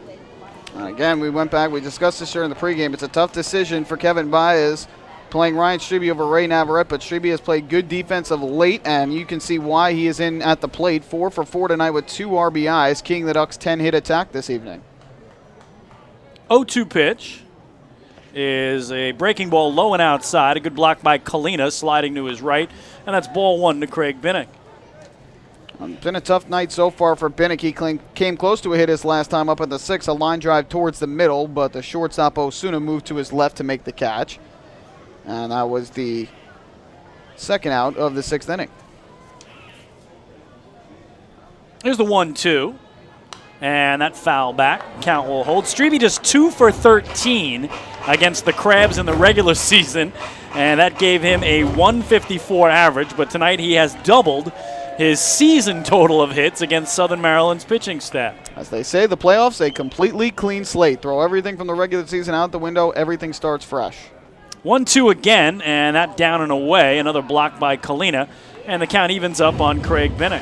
Kalina's had a good night behind home plate. He has blocked a couple of tough pitches down and away, some that are up and away, and No wild pitches yet tonight from the Blue Crabs pitching staff, and part of that can be attributed to the good defense behind the plate of Alvin Colina. Well, Ducks lead it 5-2 here in the bottom of the 8th. For Southern Maryland in the 9th, they will have Gack, Opitz, and Salas, their scheduled hitters, 4, 5, and 6. 2-2 is a foul tip dropped at the plate, though, by Colina, so Binnick keeps himself and the inning alive for Long Island. Binnick had a big at-bat on Saturday night in the Ducks' playoff clinching game. He was down early in the count. Late in the game with the Ducks leading 1-0, was able to work out a walk, put runners at first and second with no one out for Lyons, who laid down a bunt that the throw over to first hit Lyons. It allowed another run to score and set the stage for a 2-run single from Ford. This one on the ground and through into the left side. So Craig Binnick has his first hit of the game, and the Ducks with a little 2-out rally here. Back-to-back singles by Strebe and Binnick. And another good at-bat there for Binnick as he gets his first hit of the ball game. That was a 7-pitch at-bat. He had fell behind early in the count, but he fights off some tough pitches, stays alive, gets the base hit, and now it gives Dan Lyons an opportunity for himself to get his first hit of the game. Number 12, Dan Lyons, number 12. So here's the aforementioned Dan Lyons, 0 for 3 tonight. He's fouled out to the catcher Colina, fouled out at first to Salas, and struck out swinging. So let's see if Lyons can join the hit parade, which has reached 11 now for Long Island, to the Crabs 7. Ducks with a 3-run lead in the bottom of the 8th. Would love to add a couple more here before sending it to the scheduled final frame of this game. Redding comes set at the belt, checks Strebe at second, and then misses down and away with ball 1. Lyons, of course, last year, remember, most the championship-winning bunt in Game 5, but again in the 9th inning of Game 2 with the Ducks at that point tied and facing possibly going down 0-2, had a bases-clearing double. And you're right about that, as here he misses, Michael. Without that, they come home 0-2. There's not a good chance they're going to win 3 straight against the Barnstormer team that set a league record last year with 88 wins. And to me, that was the turning point of the series. The Ducks had tied it before on a Brandon Singh single, but to me, that 3-run double really lifted the Ducks against the best closer in the league last year in Tim Hamulak. 2-0 here is taken all the way by Dan for a strike, and the count 2-1 now on Lyon. That was that hit coupled with the championship clinching bunt. I think those two big at-bats were pretty much what won him the MVP last season. Looking for his first postseason hit a year later is Dan Lyons here in the 9 slot. And, of course, at shortstop tonight. Redding checks second a couple of times, staring down Strebe before delivering. And this one hit up the middle and through into center field. Kevin Baez going to wave Strebe home. Jeremy Owens comes up throwing. The play at the plate, not in time. He scores. It's an RBI single for Dan Lyons and a 6-2 Ducks advantage here in the 8th. That's a big hit for Lyons. Gives the Ducks a 4-run lead, some insurance, and on the throw home, it missed the cutoff man. So it allowed Binnick to go from first to third and Lyons to advance to second on the throw home. And now the Ducks with 2 in scoring position, and it gives Lou Ford an opportunity to extend the lead. So 3 consecutive 2-out singles by the Ducks. This came out of nowhere after, again, Corpy came on, got a ground ball from Bailey. Redding got a ground ball from Castro. But Strebe, Binnick, Lyons, all singles. And it's a 4-run lead. Ducks with 2 in scoring position, as Michael told you. Binnick at third, Lyons at second, and back to the top of the order for Lou Ford. They could blow this open with a base hit. First pitch to Ford is a slider down and away for ball 1. Lou's only hit tonight his last time up, a single to left center as he broke his bat and dunked it in. Let's go Ducks chant up from the crowd. It's now a 4-run lead and threatening to put this game away with a base hit right here by Lou Ford. The chant, "Let's go Ducks," gets louder behind us, the 1-0 to Lou. And that down and away, a good look at it, 2-0. Ducks have been very patient here against the right-hander Redding, and now Colina's going to go out and chat with Redding. And I'll tell you what, that at-bat by Lyons, almost the exact same thing that happened on Saturday. The Ducks were ahead by 1. They had first and second one out. Lyons at the plate. Ducks had a great start from Garceau going, and they wanted to find some way to get that lead bigger. In that situation, Lyons laid down the bunt, but we know how good of a bunter he is, and he laid a perfect bunt up the third base line. Kevin Baez said after the game it was a thing of beauty, and used his speed to beat it out at first, and the throw from the third baseman, Baisley, hit Lyons in the backside, so that allowed a run to score, and when it carried into the dugout, both runners moved up. That brought 4 to the plate with a 2-0 lead, and he swung first pitch and hit a 2-run single into left that doubled the lead to 4. So it was just like that, the play that Lions made after a great at-bat in which Binnick drew the walk. Just like here, a great at-bat by Binnick where he draws the single. It's little things like that in big games like this that can allow a team to put together a big inning and, in a sense, put a game away. And with the way Garceau was pitching on Saturday night, when they were up 4-0, that game was over. Really, when it was 1-0, it was over with the way that Garceau pitched. But here, they have added one more to make it a 4-run lead, and a base hit here could really put an end to tonight's contest. So meeting on the hill as Joe Gannon, the pitching coach, was out. The chant is Lou from the Duck faithful here. 2-0, the count to Ford. This one popped up foul territory, first base side. That'll reach the seats, and it's strike 1 to Ford. Well, Michael talking about that Sean Garceau performance in the clincher Saturday at Somerset. A complete game, 2-hit shutout with a walk and 8 strikeouts. And, boy, he's sitting on Game 2 here tomorrow night. Also had a great outing earlier this season against Southern Maryland. I've seen some great performances from Ducks pitchers. That was one of the best. I mean, his fastball was consistently in the lower 90s, and his curveball had so much movement on it. Well, 2-1 the count to Ford here with 2 big runners in scoring position. Here's the pitch. Breaking ball popped up into right field. Sean Smith gliding in underneath it will line it up and make the two-handed grab. That will retire the side. But the Ducks do add a run on 3 hits and leave a pair. This one heads to the 9th. It is the Long Island Ducks 6 and the Southern Maryland Blue Crabs 2. Hi, this is right-handed pitcher Josh Lansford, and you're listening to Ducks Baseball on the Ducks official YouTube channel, youtube.com/DucksBaseball. Want to know what happy tastes like? Well, treat your taste buds to Carvel's new Iceberg and Carvelatte beverages. A Carvel Iceberg starts with your favorite soda, like Coke, Fanta Orange, and Barks Root Beer. Blend in ice and vanilla flavoring. It's then topped off with Carvel's famous soft serve ice cream. And try a new Carvelatte, a dynamite mixture of coffee and hazelnut or Irish cream flavor, blended with ice and topped off with whipped cream and crunchies. New Carvelattes and Iceberg drinks. That's what happy tastes like. Only at Carvel. Visit Carvel.com for the location nearest you. Now that Metrex is the official nutrition bar of the Long Island Ducks, they're fueling their powerful lineup with delicious high-quality protein to support lean muscle and strength. So that in 2013, the Long Island Ducks can have their best season ever. Uh-oh. Metrex, shaping every body.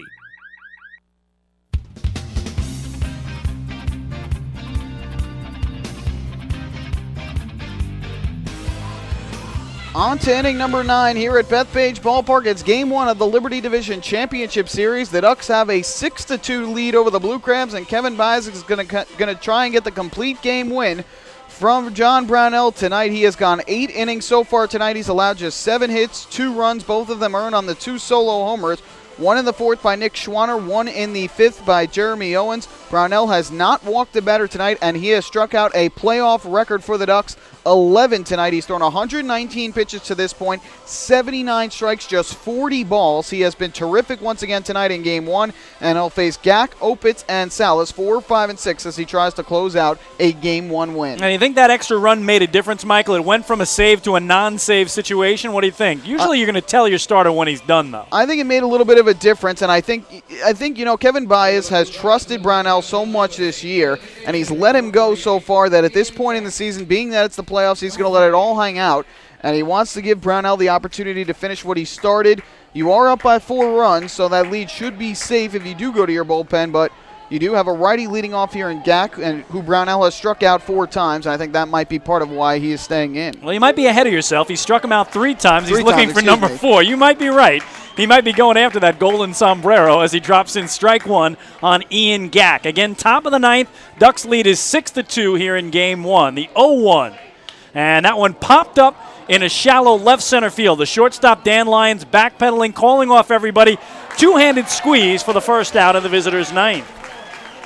Well, a good start there, so I did get ahead of myself. Wasn't a 4th strikeout, but a pop out and an out nonetheless. Now you got Opitz and then Salas, 2 lefty hitters. It looks like Bias is going to stick with Brownell here to try and get him to finish what he started, and boy, what a performance this has been for the right-hander and second-year Duck tonight. Again, 7 complete games in the regular season to lead the Atlantic League. Trying to get it done here in the postseason with Jake Opitz standing in, and John misses high and away for ball 1. Opitz has 2 hits and 3 at-bats tonight, an infield single to second in the second and a single to center in the fourth. The 1-0 here is swung through. 1 ball and 1 strike to Jake Opitz. Crowd has been cheering with every pitch here. They know how great Brownell has been. He's been a guy who, again, the fans were the ones who voted him team MVP this year. It wasn't an organizational decision. It was the fans who selected him. 1-1 is bounced wide of first, and a ball and 2 strikes now on the Blue Crabs second baseman. I think a big key for Brownell was that first inning he gave up the leadoff double, had a runner at third, 1 out, struck out both Schwanner and Gack to get out of that trouble. And then he got out of some further trouble in the fourth with a runner at first and 1 out. And those 2 abilities to get out of both of those jams really uplifting Brownell here tonight. 1-2 pitch is way up high, 2 balls and 2 strikes. He's also retired 12 of the last 13 batters he has faced in this game. So he is on his best run, despite the fact the pitch count is where it is, as Michael told you, up in the 120s now. The 2-2 is a breaking ball. Just getting a piece of it was Opitz, as the crowd looking for another K from Brownell, which would be a dozen if he can get him. He still has some very good movement on that curveball, as we have seen here in this at-bat. And he's going to try and use that possibly again here to get Opitz out in front. 2-2 pitch. Way up and in at the letters, and now the count full.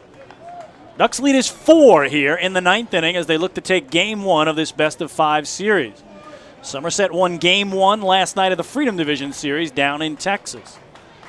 And Opitz will call time. So many of these pitchers this year have raved about Ramon Castro behind the plate and how well he calls games.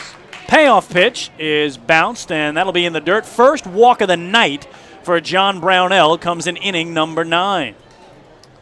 A tough one there. Try to get Opitz to chase the last couple of pitches. One with a high fastball, one with the breaking ball down low, and he wouldn't bite. And tough to see Brownell walk a batter here tonight, as he hadn't walked one up until this point.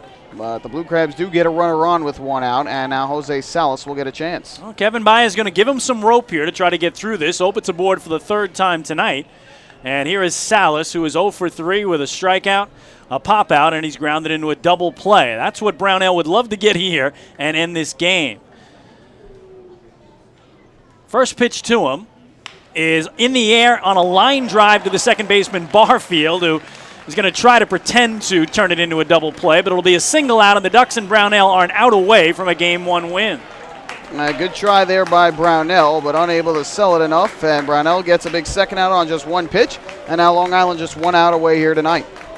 So what stands between him and the win is Sean Smith, 0 for 3 tonight with 2 strikeouts and a ground out. Right fielder number 1, Sean Smith, number 1. So Opitz at first is the runner with 2 away, and John Brownell 1 out away from the complete game victory for Long Island. Very slowly, Smith wiggles his way into the right-hand batter's box as many of the fans here on their feet at Bethpage Ballpark. First pitch is up high for ball 1. What a performance by John Brownell.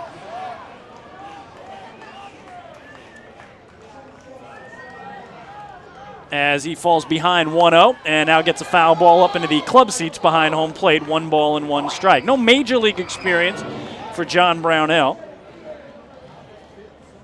Had 19 games of A-ball with the Phillies in 06, and since then it's been all independent ball. The Frontier League, the Northern League, the American Association, and now in his 2nd year with the Long Island Ducks.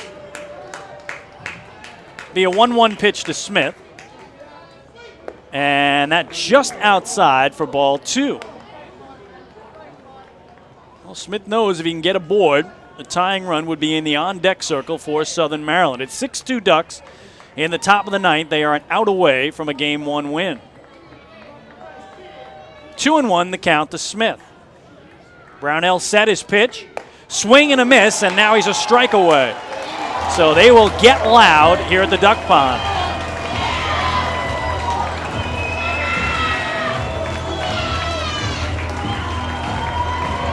They are waving the title towels that were the giveaway tonight. And now Smith, with a long stroll around, digs back in at 2 balls and 2 strikes. Brownell set at the belt. John's pitch is just outside, very close, and the count now full. So Jake Opitz will run it first on a 2-out payoff pitch. Again, they will rise to the occasion and bring the noise. Brownell set at the belt. His payoff pitch is pop foul into the club seats behind home plate upstairs as Smith battles to keep himself and this game alive for Southern Maryland.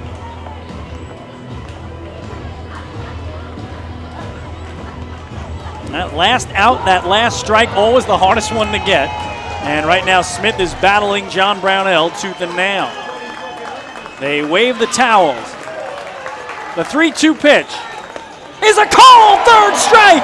John Brownell picks up his 12th strikeout of the night and gives the Ducks the 6-2 victory as Long Island takes Game 1 of this Liberty Division Championship Series.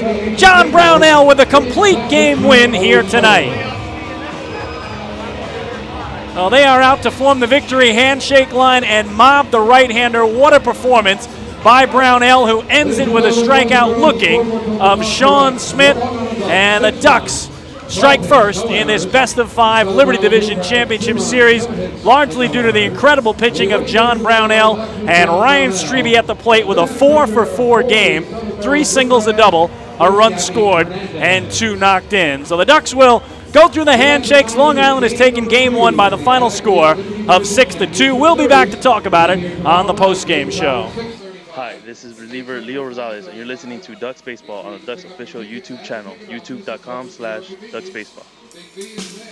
Hey, Duck fans, you want all the latest inside info on your defending Atlantic League champion Long Island Ducks? Then follow Ducks President and General Manager Michael Pfaff on Twitter at twitter.com/LIDucksGM. You'll find out first right here about player transactions, special stories, and so much more. You'll also be able to interact with Michael directly and get his take on all things Ducks baseball. Head to twitter.com/LIDucksGM today and make sure to follow along throughout the entire 2013 season. It's game time. Hey Ducks fans, your recreation destination this year is The Rinks at Hidden Pond Park. The Rinks features 2 full-size ice rinks, a 97-acre summer day camp, a New York State licensed preschool academy, and a wide variety of birthday party options. Learn to skate, join one of many hockey leagues, swim in an Olympic-sized pool, and enjoy all the fun that The Rinks has to offer. Visit us today at 660 Terry Road in Hauppauge, or check us out online at therinks.com. The Rinks, your recreation destination.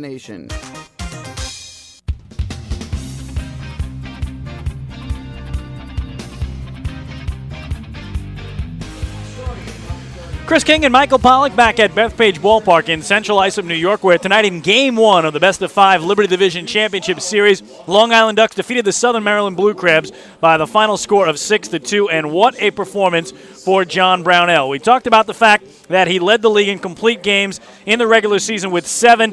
He gets one in the postseason to give the Ducks the early lead in this series, and a masterful performance tonight by John Brownell. He goes the full 9 innings, allowed 7 hits, 2 runs, both earned, did not walk a man until the 9th inning, finished with just 1 walk in the game, and a Ducks playoff record, 12 strikeouts, ending the game by getting Sean Smith looking and to give the Ducks the early lead. So no doubt about it who our Nicolak co-players of the game tonight are going to be for Long Island. Right-hander John Brownell, who was voted MVP by the fans in the regular season, showed them why he's the MVP here in the playoffs. And what a game by Ryan Strebe, the big first baseman. 4-for-4 with 3 singles, a double, 2 runs knocked in, and 1 scored. So the combination of Brownell and Strebe are co-Nicolak players of the game. They win Nicolak Player of the Game honors. Nicolak retaining walls and paving stones, a company synonymous with quality and service in the manufactured concrete industry for almost 50 years. Brownell at one point had retired 10 straight batters in this game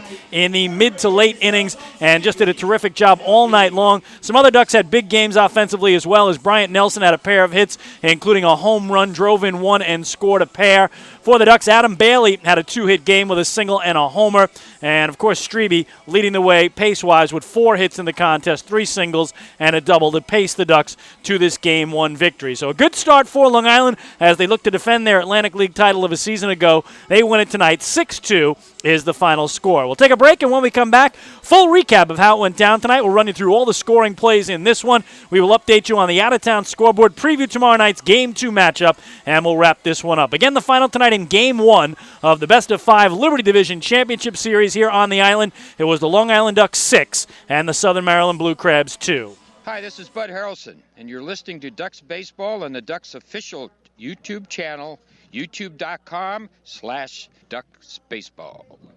Beautify your patio, walkway, driveway, or pool surround with Nicoloc paving stones and walls. Nicoloc's specially formulated paver shield offers extra surface wear protection and color enhancement throughout the thickness of the paver. Paver shield guarantees that your pavers will look great for years to come. Bring home the elegance with Nicoloc. Visit the Nicoloc Design Center, Sunrise Highway, Lindenhurst, or Nicoloc.com. Let Nicoloc pavers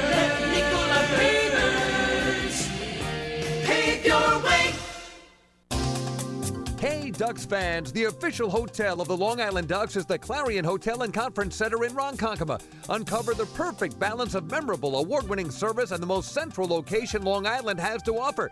The Clarion Hotel and Conference Center is located less than a quarter mile from the Islip MacArthur Airport with a state-of-the-art health and fitness center, high-speed internet access, a world-class outdoor pool, and the great food and fun inside the Brickyard Bar and Grill. There's never been a better time to visit the Clarion Hotel and Conference Center. Best of all, it's only minutes away from Bethpage Ballpark. The Clarion Hotel and Conference Center, the official hotel of the Long Island Ducks. Call 585-9500 today. That's 631-585-9500.